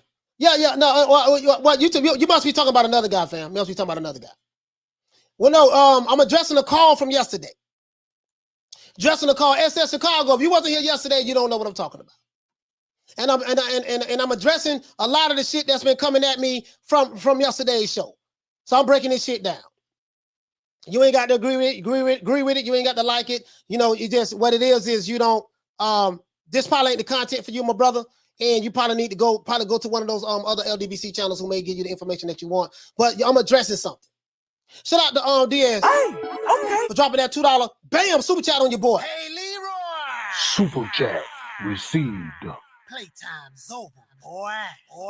Let's go ahead, man. I need to open up these phone lines. Now, I want to show you guys one more thing. So when it says right here, during his career, Floyd Mayweather, Money Mayweather, the guy who you homosexuals worship and trying to jump down my neck on and try to call me a sellout and I ain't on code and all this bullshit. I just destroyed your code.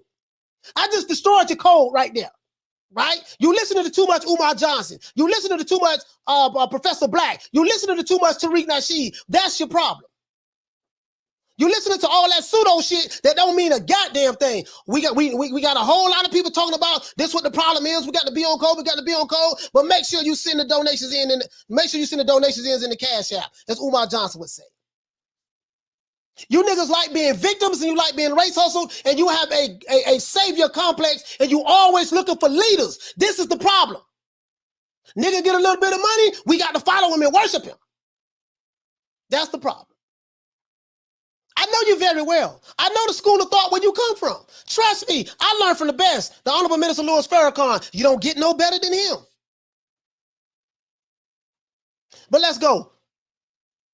Our brother Floyd Mayweather, you know, in June 2005, he made $3.2 million. This when he was on the top rank, fighting Arturo Gotti. Next, in 2006, he made $8 million fighting Carlos Boldemir. When he fought Oscar De La Hoya, he made $25 million. That's when he was with Al Heyman. When he fought Ricky Hatton, he made $20 million. I think all of these is Al Heyman. So once he hooked up with Al Heyman, he went to another stratosphere. If you know anything about Floyd Mayweather, you Mayweather fanboys, Floyd Mayweather only gives a damn about himself. He cares nothing about Pookie, Ray Ray, and Laquita that's in the projects that sent back worshiping him. Know that. So now let's continue on. Now, when he fought Ricky Hatton, he made $20 million. When he had a little wrestling match with WrestleMania in 2008, he made $25 million. Juan Manuel Marquez, and this is beautiful. I ain't mad at the brother. Get your money. Get your money, man. Get your money. $25 million, $30 million, $40 million, $40 million, $50 million, $75 million, $40 million, $32 million, fought Manny Pacquiao. $250 million, Berto, $35 million, Conor McGregor, $300 million, he fought the kid in Japan, $9 million. He fought Logan Paul, $35 million. This guy has amassed a wealth of $1.2 billion. And you sitting back telling me that this guy is, he's the one that we supposed to worship because of what? You took the show yesterday totally out of context. You made the show racial yesterday. This shit wasn't even about race. If you feel like that you gonna fight the revolution and you gonna take it to the man, okay, cool. Fight the revolution and take it to the man. But I'm gonna give you some advice for all you revolutionaries out there. You're gonna need some logistics. If you shopping at Walmart, to get your food, guess what? Your revolution ain't gonna last long because all the powers that be have to do is shut down the store. You better have an army. You better have weapons. You better be able to feed your women and children if you take care of your women and children. You better be able to do that as well. You laptop gangsters. You fake ass laptop Martin Luther Kings and Malcolm X's. I'm not the guy for you. You don't even possess a third of the knowledge that I possess that I've learned over the years. You clowns to me. That's why I hate you fanboys with a passion. I hate you fanboys. I swear to God I hate you fanboys. I swear to God I do. I swear, there ain't a nigga on YouTube that hate a fanboy more than me. Shout out to Jose Mota for dropping that quarter of a bam dub on your boy. Hey, Leroy. Phone lines are Super open. chat received. Playtime's over, boy. Phone lines open, man. He said you got yourself a new subscriber, my dude. Yeah, I don't do this for subscribers though. But if you're new to the channel, please subscribe. Hit the like button. If you're new to the channel, please subscribe. Hit the like button. I try to educate on some shit. I try to let people know, listen, man, y'all sitting there talking about these dudes, worshiping these fighters, and you're going online threatening people, calling people out of their names and stuff like that. These fighters who have money like the Canelos, the Floyds, they don't give a damn about you. Know that. It means more than you, what their skin color is, and it means them.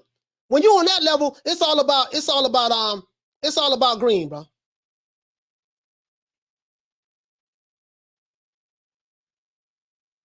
Hold on, we got a call coming in. We have a call coming in, guys. Let's do this. Caller, what's your name? Where you calling from? This is Derek from Florida. Derek from Florida. Derek, what's going on, fam? Yeah, I got a question, man. Like after the Tank fight, man, you know Ryan be coming in talking about he the weakest. You think Ryan beat Pitbull? He's talking all that smack. You know what, man? I'm gonna be honest with you, my brother Derek. I don't pay attention to anything Ryan Garcia says. Ryan Garcia is an Instagram model. He takes more selfies than he does fighting. So I like to talk about fighters. And so when Ryan Garcia decides to fight again, that's when I will talk about him. But as far as I'm concerned, and this is for all you Ryan Garcia fans as well, not you, my brother, but because I had quite a few teenage girls attacking me online. They said they're gonna hit me with their makeup, they're gonna hit me with their purses when they see me, stuff like that, hit me with their compact. You know, listen, I get it. But Ryan Garcia is a Instagram model. Anything Ryan Garcia says about he'll beat this guy, I beat King Kong, I beat Godzilla, I do this, I do that. I don't listen to anything Ryan Garcia says. He does more talking, taking selfies than he does fighting. So don't believe shit he said. All right, Coach. Yes, sir. Hey, Coach, I got a question. All right, if they do fight, you think he'll beat Pitbull? Like, say if they fight, you think Pitbull will beat on Ryan? I don't know, bro. Like, you know, I can make an argument for why Ryan is too big for Pitbull, and on Pitbull, Ryan should be able to destroy Pitbull because he's tall. He can keep Pitbull on the outside of his jab. You see what I'm saying? Stylistically, that might be a problem for Pitbull. But if Pitbull can get on the inside, who knows? But I would favor Ryan in that. I would favor Ryan in that, to be honest with you, my brother. All right, Coach. Appreciate it. Yes, sir, man. Yes, sir, man. Shout out to my brother Derek calling from right here in the FLA, man, the Gunshot State.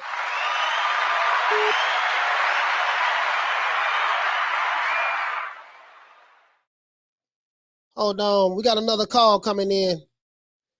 Caller, what's your name? Where you calling from? Press 1. To send a voicemail, press 2. All right. Caller, what's your name? Where you calling from? I hope he wasn't addressing the Ali fanboys, Coach. This show. What's going on, fam? What's up? What's up, man? Yeah, I hear you, man. These cats with these laptops, they get all gangster and have no idea what they're speaking of. You know what I'm talking about? Yeah, I had a brother. I get some information before you make these statements. Yeah, go ahead. No, go ahead, bro. What'd you say? You had a what now? No, I had a brother hit me up yesterday, and he just tried to make the show racial. And it was like, man, I'm like, you know, he felt like I was attacking Floyd, another brother, and all that stuff there. And I'm like, dude, this ain't got nothing to do with being another brother. You taking it totally out of context. You know, because you got a lot of these guys, they see the world through black and white. And the way I see the world now, you know, you have elites in every race, right? And the elites are all friends. Yeah. They all pretty much get along, and they don't give a damn about what your skin color is. The only color they give a damn about is green. And you know, but the guy on the bottom is left to fight for the scraps of ignorance as it relates to skin color politics, and it doesn't have shit to do with boxing. And they idol worship these guys, and you can't even say shit about their favorite fighter without the fanboy getting all emotionally attached, and they get extreme with their shit. And I just want to address it. That's all. That's it. Yeah, I mean, you can't have it's crazy that in this day society, you can't have a boxing opinion that's different from somebody else. If you have a different opinion than them, you're a coon, you're a sellout, you're a bitch ass nigga. Yeah. I'm gonna pull up on you. Yeah. I'm gonna do this. It's just a boxing opinion. You know what I'm saying? I mean, these cats, like when we had the Wilder situation going on, these cats are so in love with Wilder. Yeah. Wilder's the king. Wilder's this and that. Deontay Wilder's worth about $55 million right now. Yeah. Deontay Wilder probably wouldn't piss on you if you was on fire. He don't know you. Yeah, absolutely, man. He don't give a damn about you. Hey, Sheldon. Hey, Sheldon. Now you hit the nail right on the head, man. That's I was just addressing that, you know what I mean? But it seemed like Floyd got an obsession with Canelo. And I don't understand why, because both of them are part of the elite class. Both of them are elite and part of the elite class. Floyd is an attention whore. Huh? Floyd is an attention whore. Floyd is an attention whore. Yeah. He loves attention. If his attention ain't on Floyd, then something ain't right. All right. Well, listen. Hey, listen. I got more calls calling in now, Shelton, man. I'm gonna let you go. Hey, go ahead, do your thing, man. I'm listening. I'm laughing and listening. All right. Shout out to my brother Shelton. Hey, if I miss your call, you guys call back. Call right back. And I have somebody on the line, I'm not going to click over. If I miss your call, call back. Phone lines are open. Shout out to Night Wolf. For dropping that quarter of a bam dub on your boy. Hey, Leroy. Super chat received. Playtime's over, boy. He say, damn, this is real. Yeah, man, right now, man, I don't cut no corners over here, man. I don't cut no corners. I don't cut no corners. Not even any fan. Listen. Hold on. Any fanboy that's on this list that want to call in. Any fanboy. You want to call in? Anybody who think I'm a coon, a sellout, or Uncle Tom, call in and come talk to me today. Phone lines is open. Want to hear from you. I don't care what nationality you are. You can be white, black, don't matter. It don't make me no never mind. If you're a Canelo fanboy and you feel like I'm attacking Latinos, I want to hear from you. If you're a Tyson Fury fanboy and you feel like I'm attacking Tyson Fury, I want to hear from you.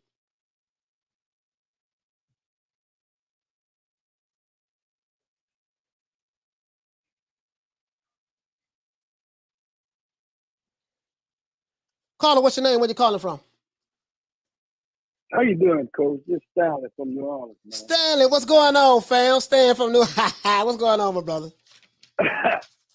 Coach, look, Coach, they got you sound like Mr. T. I'm looking for the van to pop out the forehead, man. Don't let them get your pressure up. Big fanboy. All you gotta do is just keep fanning them away. Yeah. You let them get your pressure up. Yeah, you know, I want to tell you something, man. Floyd told David in the interview, said, I'm going to talk to my Tank right now before the fight, and he's not going to wear that guy gloves, cut out of gloves. Tank came out there looking like a Christmas tree. He had purple, yellow, silver shoes with red gloves. He looked like a little Christmas tree coming out there. I kind of felt sorry for the little fella. Yeah, but man. I just want to call him, man. I don't feel good today.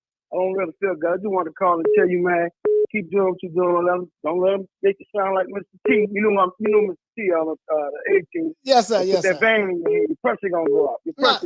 No, I'm good. That's all I want to do. I'm just giving you a shout out. All right, thank you, Stanley. Give you a shout out. Let you know I'm still on your side, all right? Yes, sir. Yes, I appreciate that, fam. Shout out to my brother Stanley from New Orleans, man. Shout out to the NO. Call back, man. Y'all just get the number on the screen, man. 530-494-9636. 530-494-9636. I'm taking anybody who think I'm a coon, Uncle Tom, will sell out. I want to talk to you today. I am here. We ain't running from no smoke.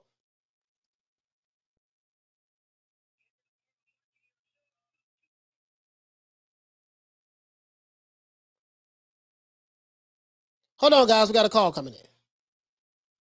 Hey. Caller, what's your name? Where you calling from? This is Javier from Houston, Texas. Javier from Houston. What's going on, fam? Hey, just listening to your show. I was doing my lunch break and I saw that number come up, so I'm giving you a call. I wanted to talk about Cruz, that fight that he had. So, man, I was surprised. I never heard of this guy, but when I saw him fight, it was crazy. He didn't let his hands down at all. I mean, he had his hands up the whole time. When he was, when Gervonta was trying to throw that uppercut, he just kept blocking that hand. So I'm thinking that's how he busted his hand up, because he just kept blocking it. So, and he was going to the body. I saw one of the things I saw when he kept going to the body, after like around the 10th, 9th round, when he hit him with that body shot, Gervonta put his hand down, trying to block it, And he went straight up in the. I mean, he caught him right in the face, right in that jaw. He caught him right in the face, right in that jaw. Problem was, I don't think he had enough power. Because if he had a little bit more power, I think Gervonta was going to have some problems with it. I think if they fight again, sometimes if they, like if they rematch each other, the only thing is Pitbull Cruz only has one way to skin a cat. He did pretty good against Tank. Yeah. I think if they rematch each other, it might be some things that Tank could maybe do a little. Well, he did really good, to be honest with you. He did right to tie him up because the body shots was hurting. The body shots was hurting Tank. That's just my own personal observation. But it was a good fight. It was very, very close. It could have been a draw. It could have been 115, 113. Esau Cruz's way, and we know they already gave the victory to Tank. Tank won. So it was a very close fight. It was a very close fight. I'm not gonna lie. It was a very close fight. Yeah, I mean, don't get me wrong. I think Gervonta pulled it off, but man, I never heard this guy. But now that I've seen him, I think he can be something to be. I mean, I want to see him go against JoJo Diaz, see what happens. Because if he hits Ryan with the stats, I don't think Ryan Garcia ain't gonna make it. All right. I just think he needs a lot of work. All right. Well, Javier, man, thank you for calling in, brother, man. We got other calls coming in, man. Salute to Javier from Houston, man. Salute to Javier from Houston.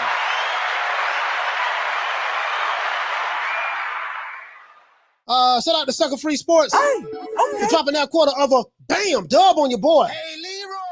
Super chat received. Playtime's over, boy. He said, "Salute, brother. Just stopping, supporting the machine. Keep dropping them facts. Great content. Yeah, I appreciate that, fam. I appreciate that. I really appreciate that. Phone lines are open, man. 530-494-9636. Anybody who think I'm a coon, Uncle Tom, and sell out, you can call me today. Call a coon, call Uncle Tom, call the sellout. Call me. That's how you feel. Call me. Let me know how you really feel. I'm here. I ain't running for no smoke. I seen the comments. As a matter of fact, let me show y'all some of these comments. Can I show it?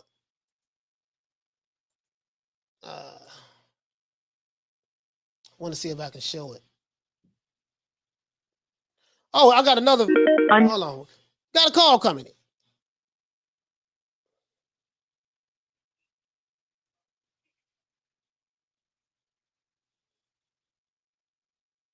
Oh, wait a minute.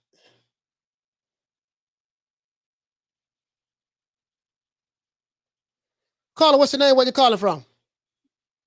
Coach Malachi, it's Steve Kim. I'm at the office listening to you. Oh, Steve Kim, what's going on, fam? Steve in the building, man. Steve Kim, what's going on, my brother? Yeah, I just want to let you know one thing. I don't want to take too much of your time. I know you got busy phone lines. A lot of people want to talk to you. But Tank Davis's coach, Calvin Ford, this is interesting. I don't know if you know this. I'm sure you must have watched The Wire. The show about Baltimore. Yeah. He is the character Cuddy, who plays that boxing coach. That's actually based on Calvin Ford's life. Oh, Calvin believe Ford's it or wife? not. Okay, I didn't know that. Yeah, and he's a good man. I like Calvin a lot, but that's his trainer, Calvin Ford. Trains other fighters out there in the Baltimore, D.C. area. And also, I just want to say that I was out there on Saturday at the MGM Grand. I thought Devin Haney boxed pretty well. I worry about his punch resistance late. And as it relates to Gervonta Davis, I thought he had some problems. I thought he won that fight, but I just wonder, is there an argument to be made, and we're going to have to see this on Saturday, if Lomachenko really busts up Richard Comey, is there something to be said about him being the best lightweight in the world still? You know what? Listen, Steve, I'm gonna be honest with you. I've always said that. I said once Teofimo Lopez beat Lomachenko, Teofimo was the guy, right? I always said that. But I said that I think Lomachenko he has a better, just maybe a little better resume at 135 than Teofimo Lopez. But if Teofimo, not Teofimo, but if Lomachenko busts this guy Comey up, make easy work of him. You know, some people may say that Comey, you know, he's over the hill, he's wise. They're gonna more than likely they're gonna say that, right? But you can make an argument that Lomachenko is that guy. You know, you can make an argument that maybe it's still Teofimo, or I don't know if anyone is really saying George Kambosos is that guy. You know, he has the belts, but you know.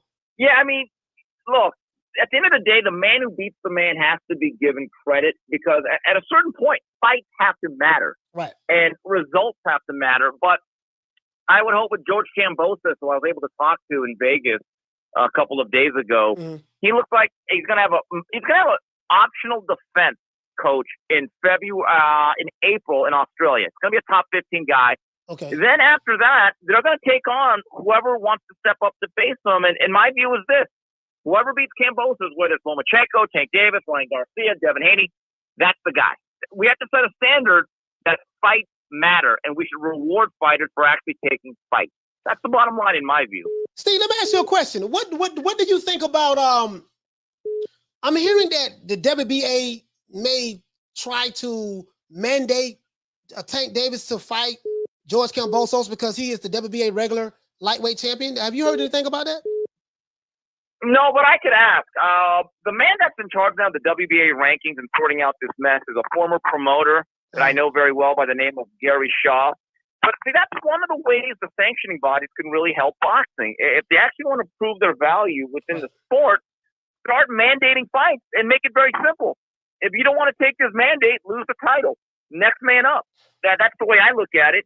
But here's the issue, though, and you've been pointing it out a lot the last two shows.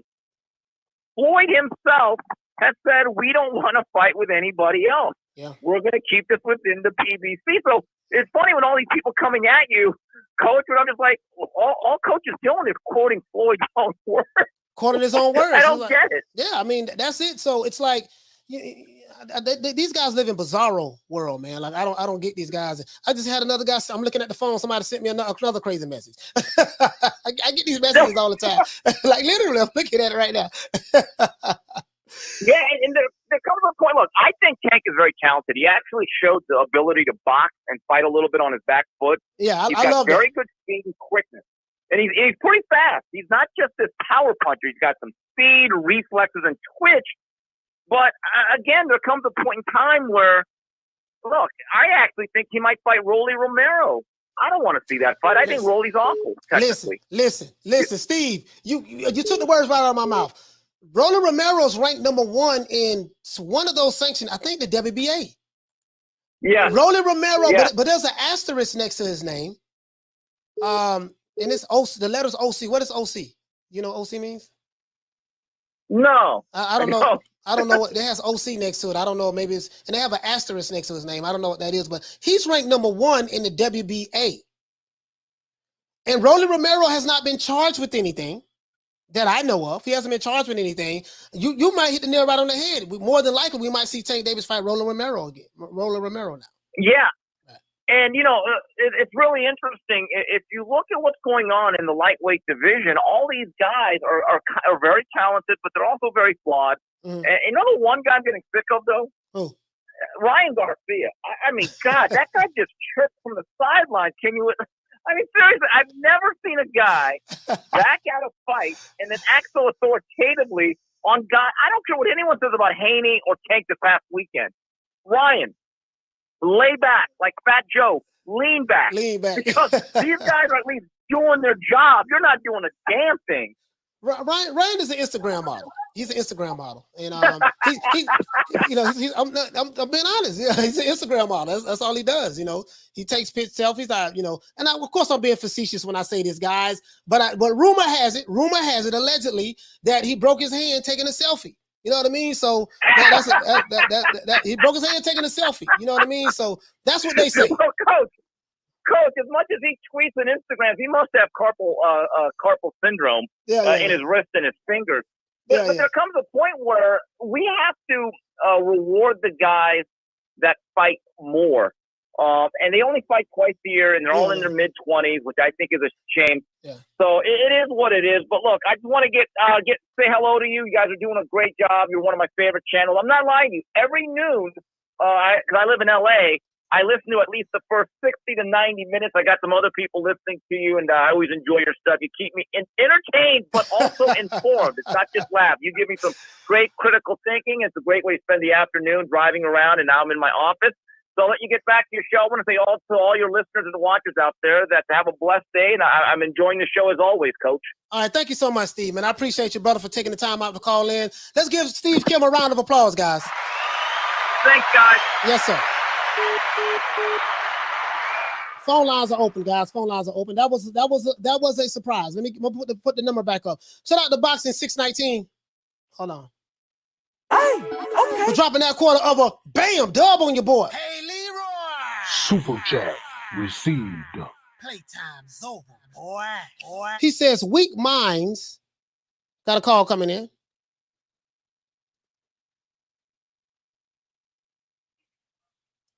Caller, hold on. Caller, hold on. I got you. Caller. Caller, hold on for a minute. Hold on. But Boxing Mind says weak minds behind the racism. When they can't come with facts, you're a racist. That cat from New York yesterday is what's wrong with boxing. Yeah. I mean, you know, I was once there where he was at, so I kind of felt a little bad for him, to be honest with you, because I knew he didn't know what the hell he was talking about. But you know, it is what it is. He says, sorry, coach, was going to call, but boxing being global. Okay. Caller, what's your name? Where you calling from? 150 Dream Team from North Carolina. All right, the Dream Team from North Carolina. What the league read? Yes, sir. Hey, Coach Malachi, I just wanted to ask you a question, man. Go ahead. Do you honestly think Tank Davis is entitled to speak about certain things? You know what I'm saying? Like, for example, like, people always tell Tank, like, he should speak up. He should tell Mayweather, like, man, fuck this. I should just do this on my own, you know, or at least call out some of these fighters. Mm-hmm. I feel like he's just not entitled to say anything. I feel like he can't. To be honest, like, Mayweather is the guy that's feeding him. Why would you bite the hand that feeds you? You know? Yeah, but that's how I look at it. Yeah. I understand what you're saying about don't bite the hand that feeds you, but biting the hand that feeds you is like if someone was taking care of you and you was to cross them. If you was to cross them, do them harm or do something. Yeah. But you being a man, just speaking up for yourself, giving your opinion, say, hey, listen, Floyd, I understand, certain things, but I don't agree with this. You like, hugging all up on me and people asking me questions and you're answering the questions for me. If I'm not allowed to speak or say anything, because let's do the reverse. What if Tank Davis was with Top Rank? And it was Bob Arum. Those same people would maybe saying, oh man, you got to speak up for yourself. Look what why you letting Bob do all the talking for you and he all in the videos, you can't say nothing. That's what they'll be saying. But when it's Floyd Mayweather that's doing it, you know what I mean? I just think that you don't have to bite the hand that feeds you, but at least speak up for yourself. That's all I'm saying. Speak up for yourself. He's not a child. Tank is almost 30 years old, dog. Yeah, he's 27. Yeah, I understand that. I feel like he should speak up. Yeah, I feel like he should, but I feel like he can't at the same time. Just like when you showed the little clip earlier when they asked him like, who does Tank want to fight next? Yeah, he looked straight at Floyd. Stuff he like looked that. straight at Floyd. Yeah. And he probably doesn't have a problem with it, but I'm just saying, I totally agree. He probably can't. Why he can, I have no idea. But hey, listen, the Dream Team from North Carolina. Thank you so much, brother, for calling in. We got other calls, okay? Yes, sir, Coach. I appreciate it, man. Yes, sir. Take care, my brother. Salute to the Dream Team from North Carolina. All right, we got another call coming in. Hold on, guys. Got another call calling in. Phone lines is hot today. Caller, what's your name? Where you calling from? Ron Boy Fresh. What's good, Slim? Ron Boy Fresh. Hey, Ron Boy, hold on for a minute. Let me hold on. Let me get this. Let me get this on super chat out the way for a minute. Shout out to Rafael. Shout out to Rafael Garza. Shout out to Rafael Garza. Hey, okay. Dropping that quarter of a bam dub on your boy. Hey, Leroy. Super chat received. Playtime's over, boy. He say Steve Kim. Yes, sir. Steve Kim called in. I really appreciate that. I didn't know he was. I didn't know he was calling. I really appreciate that, man. Steve Kim is a vet in the game, man. When it comes to journalism, he's one of the best. He's like one of the best guys. Like, write wonderful articles. Shout out to Julio Guzman. Hey, okay. For dropping that quarter of a bam dub on your boy. Hey, Leroy. Super chat received. Playtime's over, boy. He said, I'll be shocked if any of these high-ranked fighters fights Cruz. High risk, low reward. Yeah, we'll see, man. He's with the PBC, so. Shout out to go ahead, fam. Ron Boy Fresh, go ahead, fam. Where you calling from? Yeah, it's funny. Oh, BC, you already know. Ron Boy Fresh. Okay. It's funny that, Steve was on this. Me and Steve was together at Crawford Porter, and we was talking about you and talking about a whole bunch of shit. So Steve, my man, we cool. Okay. Yeah, man, but I've been on. I mean, you know, I mean, everybody know me from boxing Twitter, man. I've been on Lenny and them for years. Me and Lenny been having huge fights on boxing Twitter. I've been offered up to fight. You know, they hate me because I've been telling them for years about Fat Boy. They don't want to. They don't want him to fight nobody. Right. They protecting him, but everybody say that I'm a hater. You know, the same usual suspects. I'm a coon. I mean, I've been a coon ever since I said Crawford to knock everybody out since 147. I've been a coon ever since then. And I was like, but the funny part is though, man, I never see none of these jokers at the fight. And then when you see them, their temperature is different. You know what I'm saying? Like, wait a minute, hold up.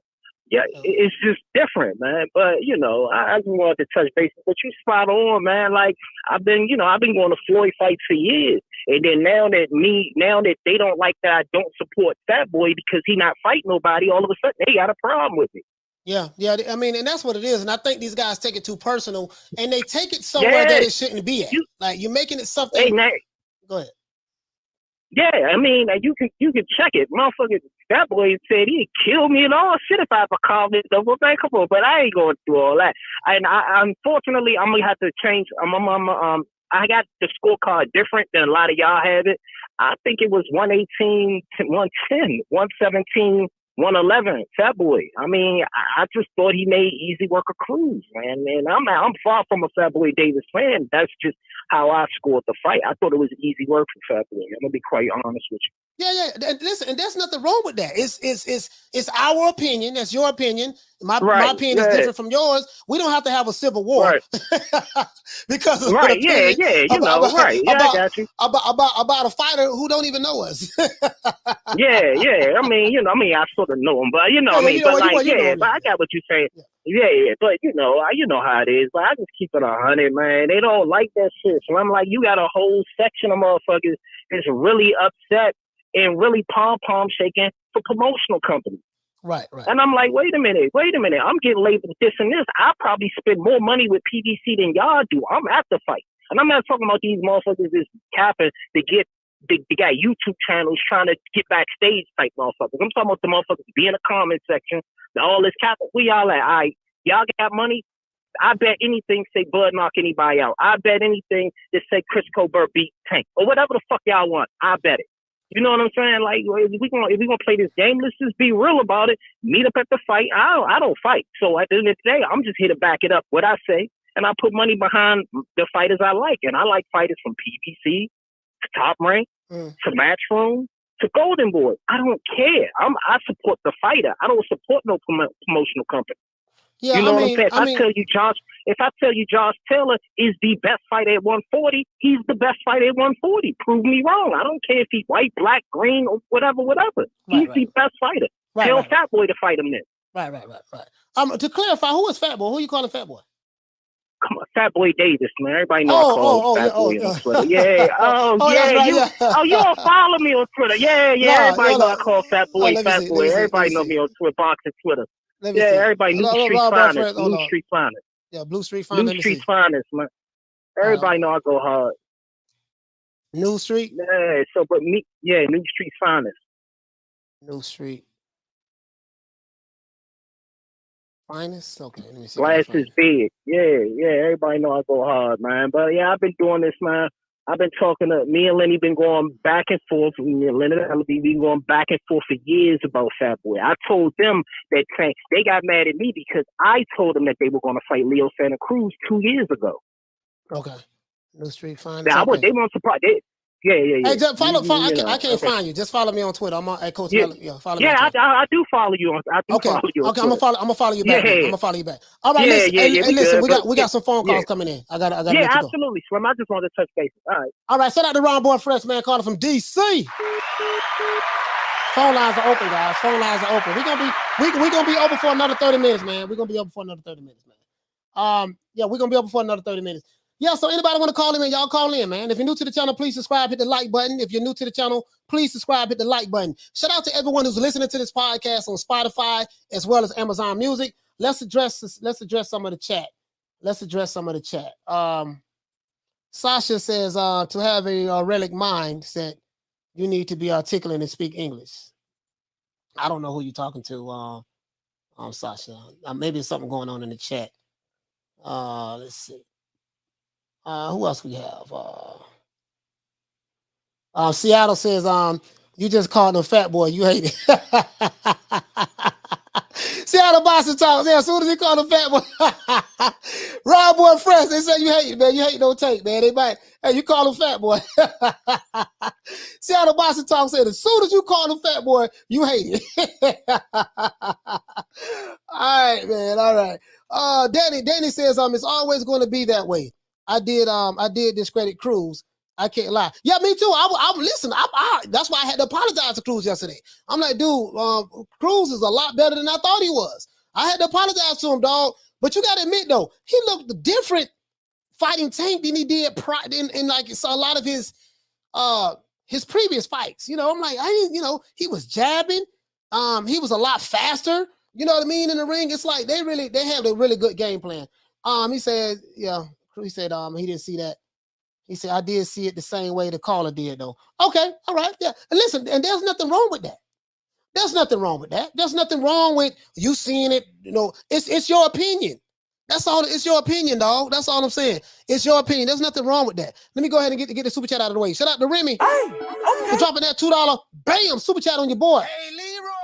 Super chat received. Playtime's over, boy. He said, Coach, Bob wants Stevenson and Loma, Valdez and Navarrete. Yeah, he does. That's what he wants. That's what he wants. That's true. Caller, what's your name? Where you calling from? Caller, what's your name? Where you calling from? Hey, what's going on, man? My name's Jesus Martinez. I'm calling from Arizona. Hey, Jesus from Arizona. What's going on, fam? What the lick read? Hey, what's going on, man? I just want to call. You know, I appreciate your show, man. I love boxing, so I really enjoy your show, man. But I just want to talk about that fight, man. Tank Davis. Man, it was a close fight. It was a close fight. I wouldn't have been mad if it went either way. But you know what? I think you gotta beat the champ. You know, to be the champ. And I mean, it was too close. You know what I mean? But right. And that whole thing with Floyd, man. I mean, that's Floyd. I'm surprised motherfuckers are surprised, to be honest. You know what I mean? But I think it's a matter of time so Tank does his own thing eventually, you know? But I had a question, man. Did you get to see that fight with Devin Haney? Yeah. I saw that fight. Yeah, as a matter of fact, I went live on that fight. We had like a little fight party for that fight. And I mean, it was a pretty good fight. Jojo Diaz, he seemed like he hesitated a lot. He wasn't pulling the trigger like, he was trying. I think he had trouble with his distance and range. You know what I mean? Yeah. And Devin did a lot of moving and keeping him on the end of the jab and stuff like that. And he boxed nice. Devin Haney, he boxed real nice. But I like Devin Haney, man. He's a good boxer, man. But the last fight with Jorge Linares, man, and I hope I'm wrong, man. But I don't know. I see hints of it, man. When I don't like the way his legs. Man. You talking about Devin Haney? I don't know if you noticed that. Yeah, I noticed it. I noticed it when Jojo Diaz caught him a couple of times with some clean left hands. You know the way he responded. Yeah. He let it be known that, hey man, he didn't like it. I don't think nobody liked getting hit on the chin, but he didn't like it, and he started. Yeah, I didn't like the way he responded, and I'm like, man, if he, man, a lot of people speculate if he got in the ring with someone who really has some power, what would happen. Exactly. So, It kind of reminds me of kind of like Amir Khan. Amir Khan was, hey man, he was a good boxer. He was in there, he was fast. He boxed nice. Right. But man, when he started fighting them like top tier guys, man, he started getting hit on the chin. I mean, his legs would just go fucking wobbly, But I mean, I hope I'm wrong, but I don't know, man. I think only time will tell, But hey man, I appreciate your channel, man. Good shit, man. Keep doing what you're doing, Yeah, I appreciate that, man. Shout out to Jesus Martinez, man, from Arizona, man. I appreciate that, fam. I really do appreciate you calling in, my brother, man. Thank you so much. Shout out to Arizona in the house, man. Dolomite says everyone keeps sitting on their hands at 135. They're going to be in trouble when Stevenson moves up. You know what though, Dolomite, check it out though. What it is there's so much politics going on, at 135 with these promotional companies. No one wants to go on the other side of the street and stuff like that. This is the problem, and this is what it is. You know what I mean? So And then the fighters are not actively saying, hey, this is who I want to fight. And a lot of times fights can get made when fighters want to say, hey, man, listen, man, I would need you to make this fight for me. Let's make this fight. The promoters are going to do what's in the best interest of the company. But, you know, that's just what it is. Now, I'm going to tell you what I do like. Now, I want to address the, right quick, I want to address the Bud sexuals. And I want, and you know, Terence Crawford is my favorite fighter at 147. I don't make a secret about that, but they do have Bud sexuals, fanboys. And I want to address the aerosexuals. The aerosexuals, because the aerosexuals are 38 hot right now. They're mad because of, they're upset about this. They're upset about this here. This is what they're upset about. Right? You know, so this what they're upset about this here. They're upset about my main man, Terence Crawford. He's in the ocean right now. Someone sent me this yesterday. I think Steve Kim or somebody shared this with me yesterday, right? But let's look at it. They're mad right now. So now you have the Bud sexuals and the aerosexuals online. They're going at each other. You have some YouTube channels who are aerosexuals and they going at Terence Crawford hard. You got some guys who hate Terence Crawford with a passion. You got my main man, what my brother named Lewis. Lewis out there with Rebuttal Entertainment. He hate Crawford. That's my brother though. But this is the thing though, guys. I want to say this with you guys.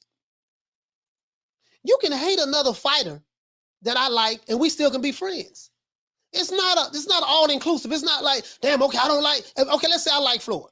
You don't like Floyd, but we friends. I'm not going to fall out with you because you don't like Floyd. You know, if I do that, oh, that nigga don't like Floyd. He keep dissing Floyd. He said something about Floyd. That ain't got nothing to do with me and your relationship. You see what I'm saying? Me and you still cool. You know, like, you know, we just don't like Floyd. I don't feel that way. You know what I mean? So that's what it is. What's going on online is if you don't like a certain fighter, people falling out and everything and calling you coons, Uncle Tom, sellouts, and they threatening you and stuff like that. But this shit was funny, though. This shit was funny. I ain't gonna lie, this was funny because I did not expect this from Errol Spence. I'm looking for you, Errol. Where you at? I'm in the ocean. You say you the big fish. I'm looking for you. Where your ass at? Oh, whole ass. Well, you got a lot of room to hide in this motherfucker. I don't know if I can find you in the ocean. Hey, that one hit up. Big in the motherfucker, man. We ain't gonna be able to find your punk ass out here. Got a lot of places to hide. I'm looking for you. Hello. No, I'm laughing, dog, because I knew when I saw this video, I said these goddamn aerosexuals and these these Terence Crawford hating channels, they are going to be in a fury. These PBC D riders, they are going to be 38 hot. Because as long as he was on Top Rank, he was Top Rank Toby. Top Rank Toby. Now, guess what? He ain't Top Rank Toby no more. He's not over there anymore. He's free. You see what I'm saying? He fulfilled his contractual obligations. He's a free agent. And guess what? He ain't got to call nobody to make no fights. But now he's clowning Errol Spence. And boy, goddamn, these aerosexuals, they are furious right now. You know, so my motto, shit, when people don't like it, man, if you're going to be the bad guy, be the bad guy. Yeah, and listen, if they don't like you, if they already don't like you, make them hate you with the passion. That's my motto. I do everything in my power to make anybody who don't like me not like me even more, and whoever hate me even more. Because I'm like, I'll keep your ass over there because I'm going to be over here with those who rock with me. But this shit was funny. Let's see this one more time. I'm looking for you, Errol. Where you at?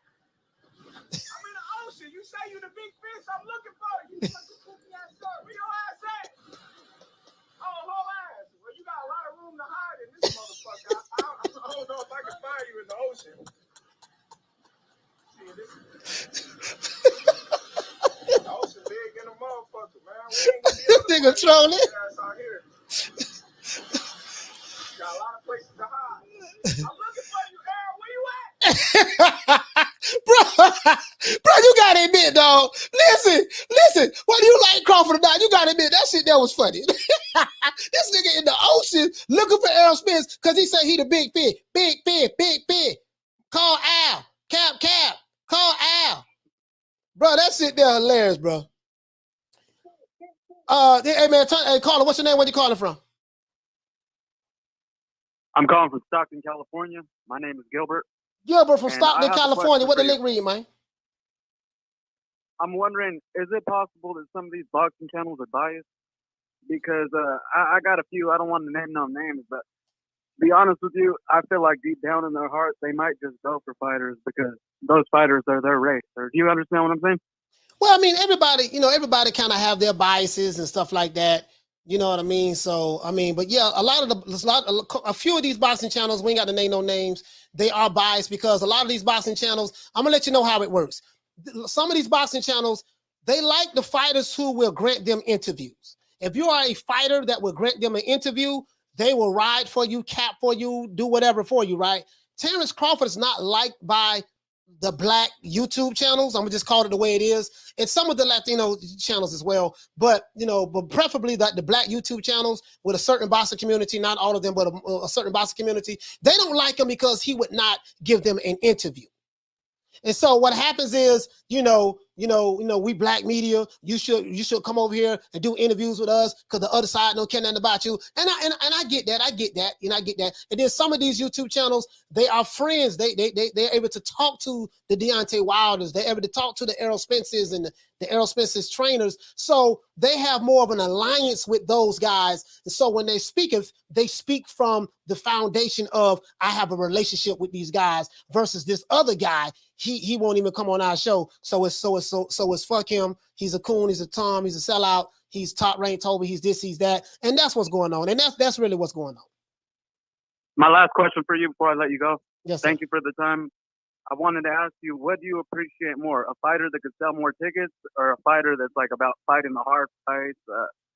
Basically, fighters that take the hard fights, or the fighters that can sell the tickets. Yeah, I'm not gonna lie to you, man. I'm from the old school, so I like fighters who will fight. I like fighters who would take the hard fights. I don't care nothing about the ticket sales. I don't get a percentage of those ticket sales, anyways. You see what I'm saying? So I think as a fan of the sport of boxing, when you love the sport of boxing, what makes boxing so good and interesting, guys, is the fact that we get the great fights. The reason why we're talking about boxing right now is because we got Anthony Joshua versus Alexander Usyk. We got Josh Taylor versus Javier versus what is it? Javier who that was I say to beat guys?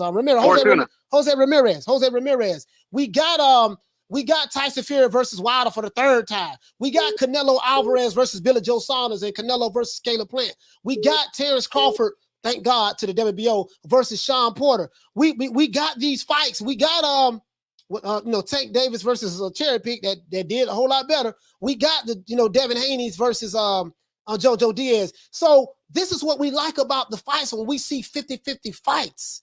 You see what I'm saying? I don't care nothing about how many tickets you sell. I don't get no money from that shit anyways. So just to be honest, but thank you, man. I appreciate your time. Thank you so much, Gilbert. Yes, sir. You too, Gilbert. Shout out to Gilbert, man, calling from Stockton, California. As a fan of the sport of boxing, we should not be worried about if this guy's a star or is he selling, how many tickets he's selling, or is he putting butts in seats. No, we leave that shit to the promoters. I don't give a damn about that.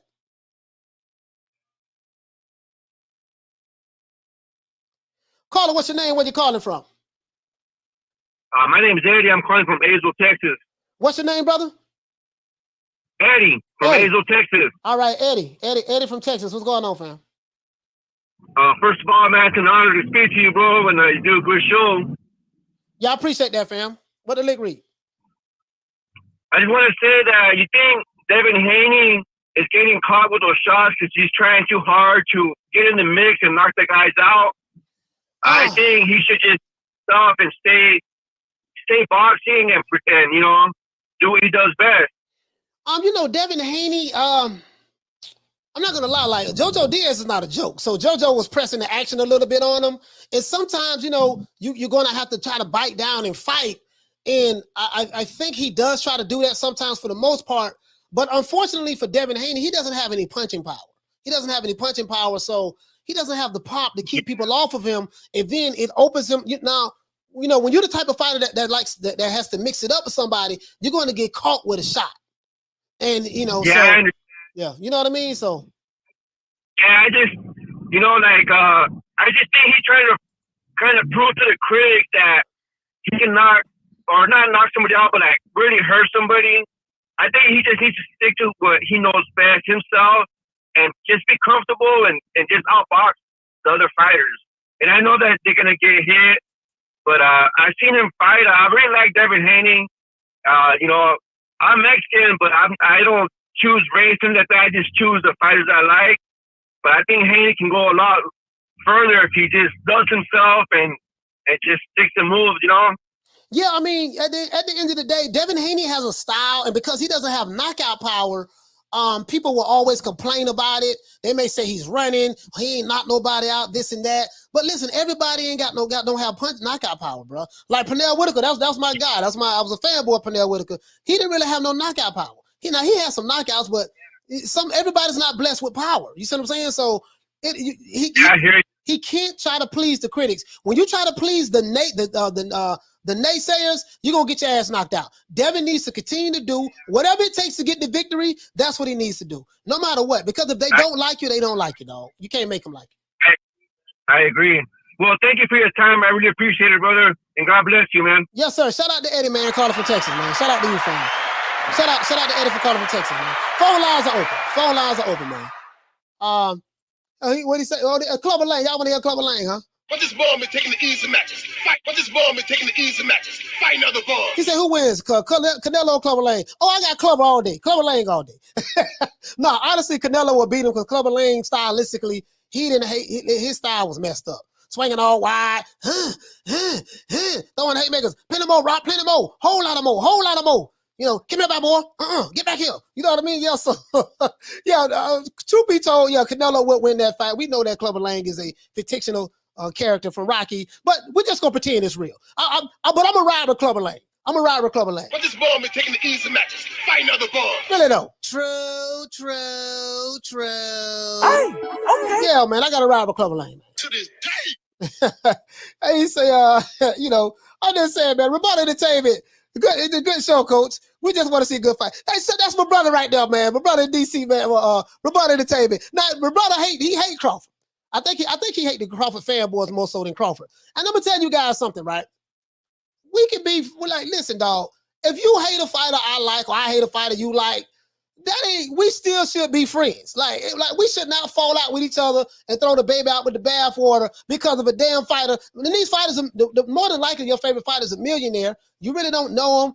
He probably wouldn't piss on you if you was on fire. So, I mean, come on, man. Like, I'm not going to fall out with no YouTube channel. So people who I'm all right with because they don't like a certain fighter. Or regardless of what they say about the fighter.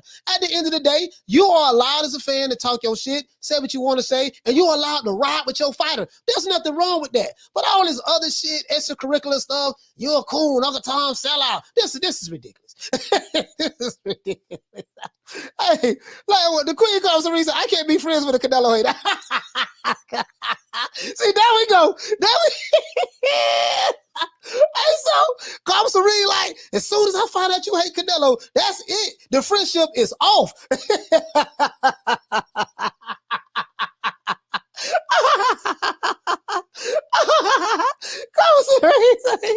Come say, nigga, what's up? Hey, I can see you right now. You going out on a date with a guy, you know, he look good. He the type of dude you like. He looking good. You know what I mean? Y'all out on the date. And then, you know, everything going well. You know what, you know, and let's say y'all fixing to get married, just hypothetically, right? You fixing to get married, you know, yeah, baby, you know, I'm so glad I gave you the diamond ring, we were watching boxing. Man, I hate Canelo. I can't stand that mother MF. You know what I mean? And I can see you standing up right now. You know what? The wedding is off.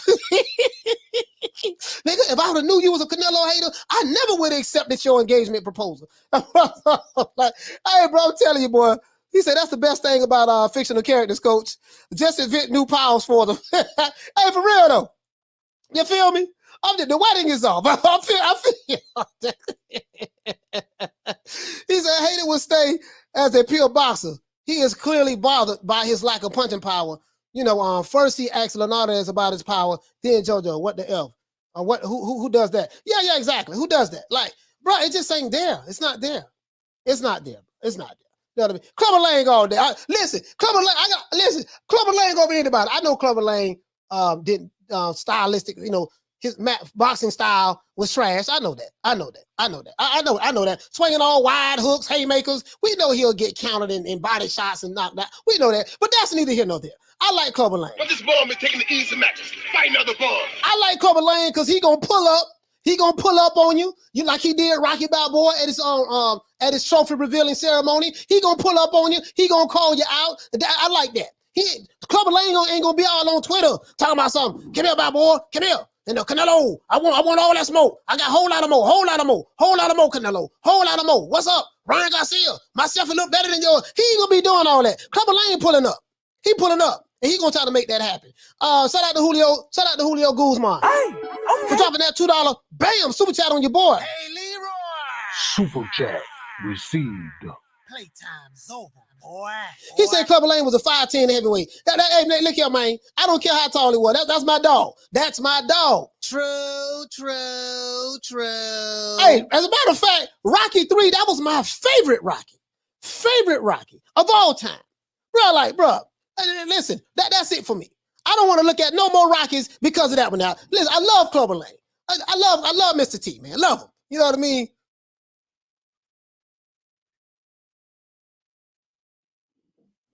Caller, what's your name? Where you calling from? Hey, what's up, man? Rick, San Antonio. Rick from San Antonio. What the link read? Hey, what's up, man? Hey, so I just happened to catch the feed you got going on. Appreciate it, man. When it comes to Gervonta Davis, man, I'm not going to come out of pocket until he fights one of the guys I want to see him fight. I mean, I think the guy's got talent. I didn't like the fact that Floyd said that, hey, we're going to keep it in-house. That right there, man, that just kills it. And I think it's impeding him from progressing if they keep going the direction they're going. So if they go with Rowie next, I'm not going to pay for that shit. Yeah, we got to find out what the stream. Like Josh, hey, you put names like Josh Taylor on there. You put Regis Prograis, Jose Ramirez. If we're talking 140, if it's 135, hey, you know what? What are the names we want? Cambosos, Haney, Garcia. I don't see that realistically happen until dude gets in there and has a fight, at least to get the rust off. So until we start seeing some top names in there, or them making efforts to collaborate with other networks and promotional companies, because I know the boxing politics is involved, then I'll come out of pocket. And I think it's more unfortunate for Tank. If they're comfortable with just doing 200, a little over, hovering around 200,000 buys, cool. That's on them. That's how they want to roll. But if they really want him to be not just a national pay-per-view star, but a worldwide real attraction, put him in there with a live body, man, and start getting some belts and start seeing who's who. Cambosos did it. His ass came all the way from Australia. And he's been fighting on the road. He earned that win. So, you know, and he was an underdog. So, you know, shit like that, that's what I like. And he's scouting. He's out here going to all these different matches, scouting. And I think he's going to go to the Lomachenko fight this weekend. Lomachenko's another one. Put him in there with Lomachenko, Davis. So, you know, that's what I want to see from the guy, you know.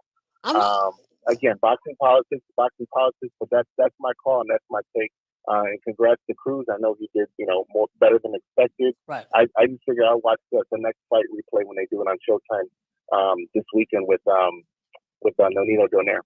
All right, yeah, man. Yeah, listen, Rick, man, from San Antonio, I really appreciate you calling in, brother. Thank you so much. That was very informative. Yes, I like how you broke it down. All right, thanks, man. Yes, sir. Yes, sir. Shout out to Rick, man, from San Antonio, man. Yeah, man. He say 5'10". How tall? Yeah, Mike Tyson was 5'10". Mike Tyson was 5'10". Yeah, man, I'm telling you, hey, listen, she said, bless Queen said, hey, dog, Carlson Reese said, yeah, as soon as she find out they hate Canelo, that's it. Hey, listen, and just imagine, dog, listen, just imagine, you know, but forget boxing. We can look at like just different sports teams. If you're in the UK, you might like a certain football team or soccer team over there in the UK, and your husband or wife like the other team, and but they hate. You know, they like the other team. They hate your team and you hate their team, but you guys are married. So, I mean, Carlos Arena, it can work out. It can work out. It can work out.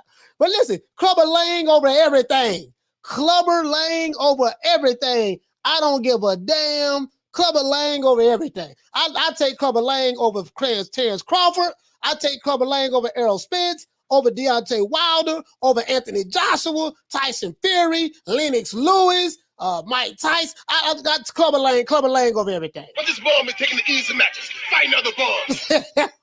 He do it. See, thou said not pickings from the cherry. When you be picking the cherries, that's what they be doing, man. Cherry picking. But this ball been taking the easy matches, fighting other balls. Yeah, man. We don't want that. We don't want that. True. Bro, if you are an elite fighter, to this day, I don't want no cherry picking. You better be in the ring. Now, if you beat all the top guys, you can pick as many chairs as you want. I have no problem with that. If you beat the top guys, you earned the right to pick some cherries. But, bro, don't be picking cherries. You 25, 26, 27 fights deep, and you still picking cherries? Hey, Bless says, Clubber Lane fanboy.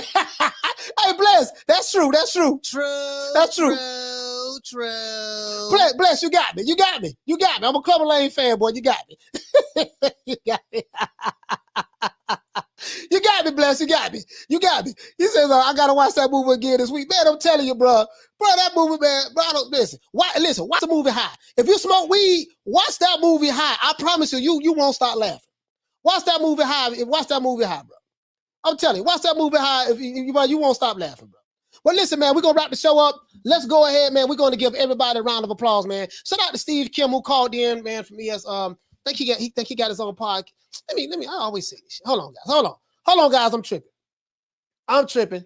Because I always do this. Hold on, guys.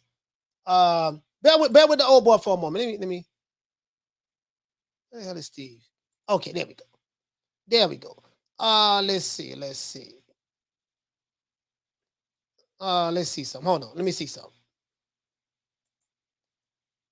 I always forget the name of Steve. Him and Mario Lopez. I don't know why I always do that. Great article. He got an article right there with Snack as well. Steve Kim also works with Snack. He writes articles. He works with Snack as well. And him and Mario Lopez have their own podcast. What is it called? They have their own podcast as well. How in the hell am I forgetting this podcast with him and Mario Lopez? Bro, I feel so damn stupid right now. I listen to the podcast. Oh, here you go. Sorry about that, guys. I found it. Damn. Hold on. Let me see. The 3 knockdown rule. Steve Kim has a podcast called the 3 knockdown rule. You guys go look it up, man. Shout out to everyone in the chat. We're gonna give everybody a round of applause, and we're gonna give everybody a shout out, OJ the Jew Man style.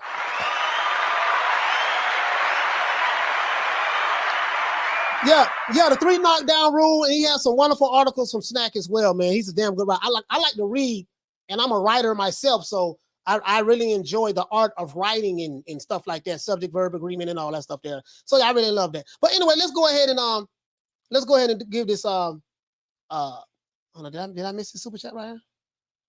Yeah, let's go ahead and give everybody a shout out. If I forget your name, I want to try to address the women first. Well, let's get Steve Kim out of the way. Shout out to Steve Kim. Hey, okay. Shout out to my brother Retro Boxing and Documentaries. Hey, okay. Shout out to Magic Keep Boxing, who was here as well. Hey, okay.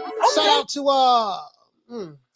my main man Shelton Moore. Hey, okay. Shout out to the Queen Lady Shan. Hey, okay. Shout out to the Queen Lisa Bells. Hey, okay. Shout out to the Queen Karma Serene. Shout out to the Queen Nick Rich. Hey, okay. Shout out to the Queen Arlette. Shout out to the Queens Bad Girl TKO. Hey, okay. Shout out to the Queen Bless 365. Hey, okay. Shout out to the Queen her last name is Silver. Her last name is Silver, man. Monica Silver. Hey, okay. Yeah, man. Shout out to Monica Silver. Shout out to the Queen Kathy W. Hey, okay. Shout out to the Queen Lil Green Eyes P. Hey, okay. And shout out to the Queen Miss Sexy. I think this is your first time here. Salute to you. If you're new to the channel, please subscribe, hit the like button. Shout out to the Queen Miss Sexy as well. Hey, okay. Let's go ahead, man. Let's give everybody a shout out. You know how we do it. Shout out to Maximus. Hey, okay. Shout out to Vic76. Hey, okay. Shout out to Remy. What's going on, fam? Hey, okay. Shout out to Thomas Jones in the building. Hey, okay. Shout out to Rickety Rockets. Hey, okay. Shout out to Punch Perfect Boxing. Hey, okay. Shout out to Big J. Shout out to my brother, man, my main man, my brother Roberta Entertainment, Lewis over there, man. Shout out to Light Skinned Lou. Shout out to all those boys over there, man. Much love to my brothers, man. I got much love for those dudes, man. OGs in the game. Have a great deal of respect for these brothers, man. They're older than me. They're kind of like my big brothers, but I got much love for those guys. Even though they hate Crawford. Even though they hate Crawford now. But I wanted to put that to the side. Anyways, but salute to those boys, man. Salute to those boys. Shout out to King and Cobra. Hey, okay. Shout out to Ron Ultra. Shout out to Nelly Content ENT. Shout out to Dolomite. Hey, okay. Shout out to Paul Evans and salute to Ava as well. Hey, okay. Shout out to everyone who found this channel for the first time and you subscribe. I really appreciate it. If you want unbiased content non-race baiting content, this is the show for you, right? I don't worry about those who call me coon, sell out Uncle Tom, because they are stuck where I used to be at 25 years ago, 20 years ago, 15 years ago, 10 years ago, 6 years ago. You still stuck there. You got some more growing to do. Maybe you will evolve from your foolish, closed-minded ways. Maybe you will, maybe you won't. But guess what? I don't care. Now, again, we don't give a damn whether you're white, whether you're Hispanic, whether you black, whether you Asian. I don't give a damn. If you're a fanboy of any race or nationality, I hate you all equally. I want you to understand that. Hate your ass equally. Don't matter to me where you from, what you look like. Don't matter to me. I hate your ass equally. And all of you different races who are fanboys can come after me. It doesn't matter to me. I'm one with it. Matter of fact, my show be on tomorrow, 3 o'clock Eastern Standard Time. You can call in and talk to me and say whatever you want to me if you want to. I have no problem with that. Shout out to George H in the building. Shout out to Ghost. Shout out to Rider of the Storm. Shout out to Miss Sexy. Shout out to what is it? Sacha. Shout out to Sasha. Sorry about that. Shout out to who else we have? Hold on.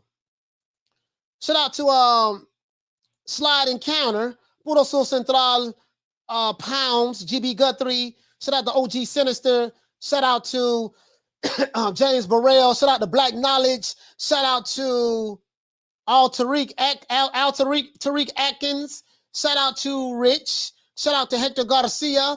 Shout out to who else we have? Pounds. Shout out to Dolomite once again. Shout out to Thomas Candela. Shout out to the Bear Girl TKO. Shout out to Mr. G in the building. Shout out to Derek Curry. Shout out to Jose Mota. What's going on, fam? Shout out to GB Guthrie. Shout out to Yo Daddy. Shout out to who else we have? Thomas Jones in the building. Shout out to Anthony Evelyn. Shout out to Hector Garcia. Shout out to Leo. Shout out to Leonel. Shout out to who else we have in the building, man? Opender, what's going on, fam? Strangingness, what the lick read. Let's see, let's keep going. Let's keep it going. I want to give everybody a shout out. The reason why I do this as a tradition, guys, I'm probably maybe one of the only channels that do this. Maybe I started this trend. I don't know. I would like to believe I did anyways.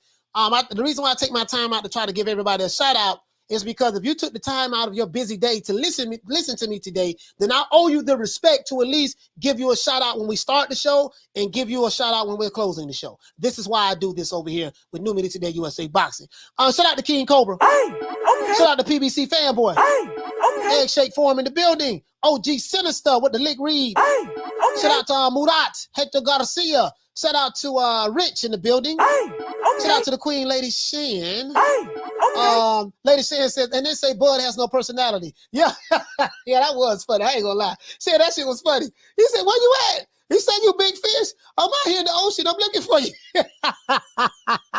That's it. But that sounds like something I would do because I am a troll. Let me tell you guys something about me. Like I have people from the LDBC, some of the channels, some of their subscribers in the chat. I was watching BTFB right one day, right? BTFB, I was watching that one. He's fun. That dude funny as hell. I'm not gonna lie, he's funny as hell. He crazy now. He crazy. I know a lot of you guys don't like him. But he is crazy. He's funny as hell. He hate Crawford. He hate Crawford with a passion. But I was looking at some of the comments in the chat, and I had like sent the shout out. I said, man, shout out to the LDBC on the channel, right? Just trolling. And people in the chat was like, New Media Today USA Boxing. He here. The super troll. So they called me a super troll in the LDBC. They called me a super troll. True. But you know what? They're right. I am a super troll. Boy, I'm the one who the trolls come to when they want to learn how to troll. I am a super troll and I am petty. I don't let shit go, bro. I am super petty, boy. I ain't gonna lie, but I've been trolling all my life, though. It's probably since I was 7 years old. I've been trolling since 7 years old. Shout out to James Burrell. Shout out to Loco 323. Shout out to my main man. Hey, look here, man. This brother right here, me and him go back a long way.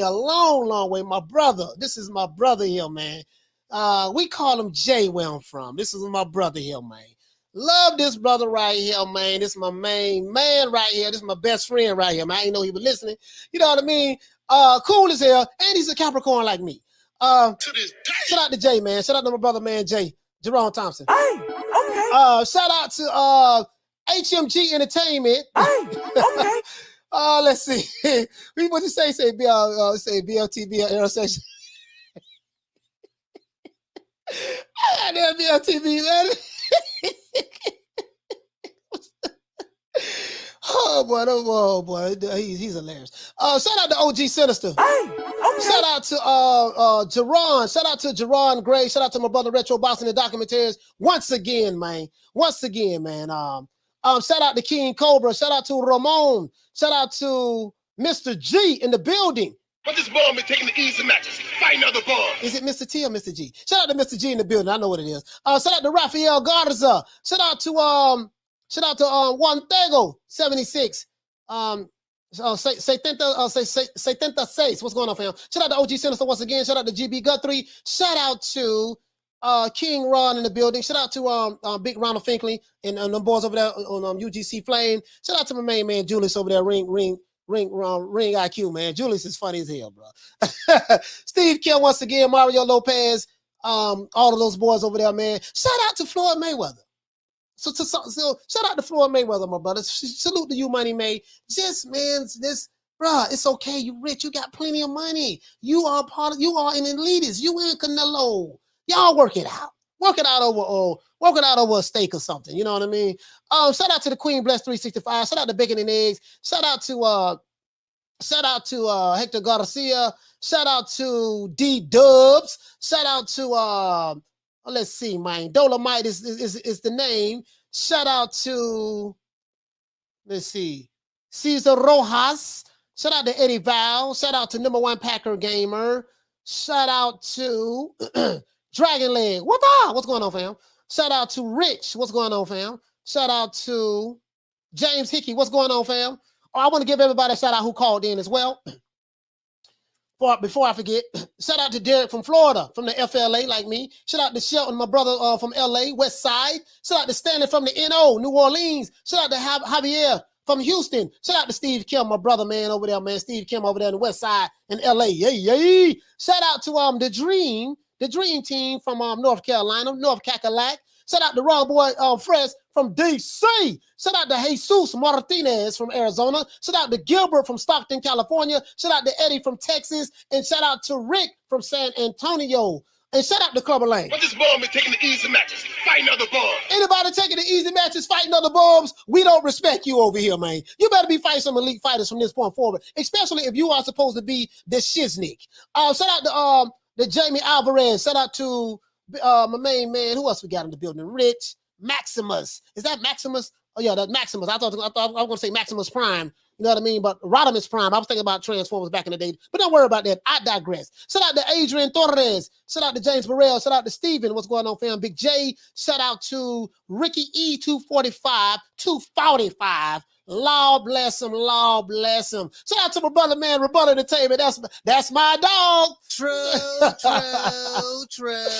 my baby, man. That's my baby, man. Shout out to Open Door. Shout out to Benny Stokes. Shout out to Light Skin Lou Peterson and Lamont Peterson and them boys over there. Shout out to the Queen Commissarine. Shout out to Hector. Shout out to Charles Stevens. Shout out to George Jake. Shout out to GB Guthrie. I think we got everybody. Carlos, what's going on, fam? Ghetto Love. Shout out to Benny Stokes. Javon Soto, the Wolf of Cards, Tony Arana, Arana, shout out there, Arana, shout out, sorry about that, fam. Shout out to Julio Guzman, Texas Made, The Realist, Opender, let's see, who else we got in the building? The one Mr. Hale, Mr. Hism, Reese Mack in the building, then Mac Daddy, Javi Soto, Javi Santana.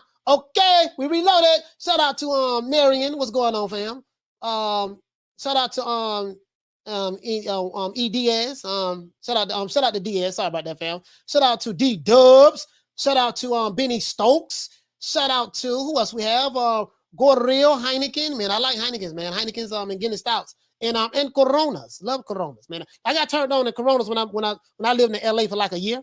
with my family, with my peoples, with my weeples. Shout out to Mike One. What's going on, fam? AB about billions. Shout out to Douglas Duran. Shout out to Eddie Val. Shout out to Javi Santana. Shout out to the Yes. Get on love once again. I think some of these are the same names, so I think I can wrap this show up. Once again, it's our boy Coach Malachi Williams signing out.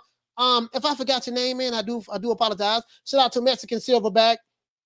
Shout out to Nelly Content ENT. I think that's it. Lance Myers, Dragon Leg. What's up, my brother? Douglas Duran, Southpaw Killer in the building. King KO, what's happening? Javante Cheeseburger Davis. Let's see who else we got. Easy Dimes. Teach in the building. My main man Teach. Shout out to Jamie Nieto. My brother Charlo, who was here earlier. Charles. J Mine, what's going on, fam? Batman Boxing Talk out there in DC. CB3, what's happening? Southpaw Killer once again. I think I got everybody, guys. Adrian! But this bum is taking the easy matches. Fight another bum. Hey, okay. Really though, man. To this day. Yes, sir. What? I said yes, sir. Yeah. Really though. True. Let's see, man. Shout out to Thomas Jones, Jimmy Nieto, Chico 15, Quince. Shout out to the Queen, Carmen Serene. Hey, okay. Sorry about that. Shout out to the Queen, Bless 365. I was looking at Carmen Serene's name.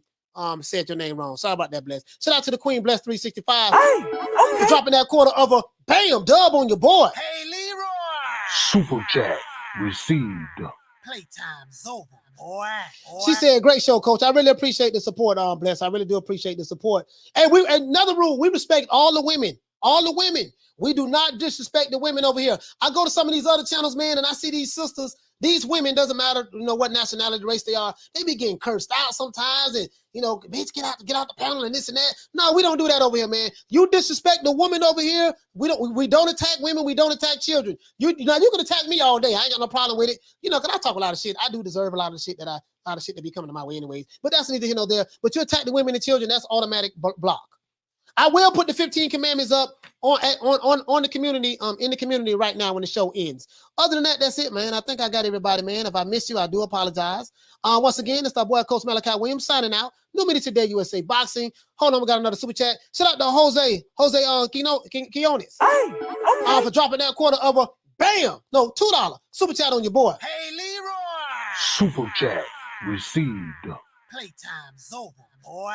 Jose Quinones, salute to you, fam. He said, greetings from Twin Tigers, Utah. Salute to Utah, man. I like Utah. I've been out there when I was a truck driver. Shout out to Cesar Rojas. And other than that, that's it. Coach Malachi Williams signing out. New media today, USA Boxing. I'm going to see you guys tomorrow, man. Shout out to Art Espinosa. I see you. See you guys tomorrow, man. 3 o'clock Eastern Standard Time. If you're new to the channel, please subscribe. Hit the like button. If you're new to the channel, please subscribe. Hit the like button. Salute to everyone who's listening to this podcast on Spotify and Amazon Music. Other than that, I'll see you guys tomorrow, 3 o'clock Eastern Standard Time. We're going to have a damn good show. I promise you that. See you guys tomorrow. Don't meet me there. Beat me there. Peace. See you guys tomorrow, man. Man, I'm out of here, bro. Let's go.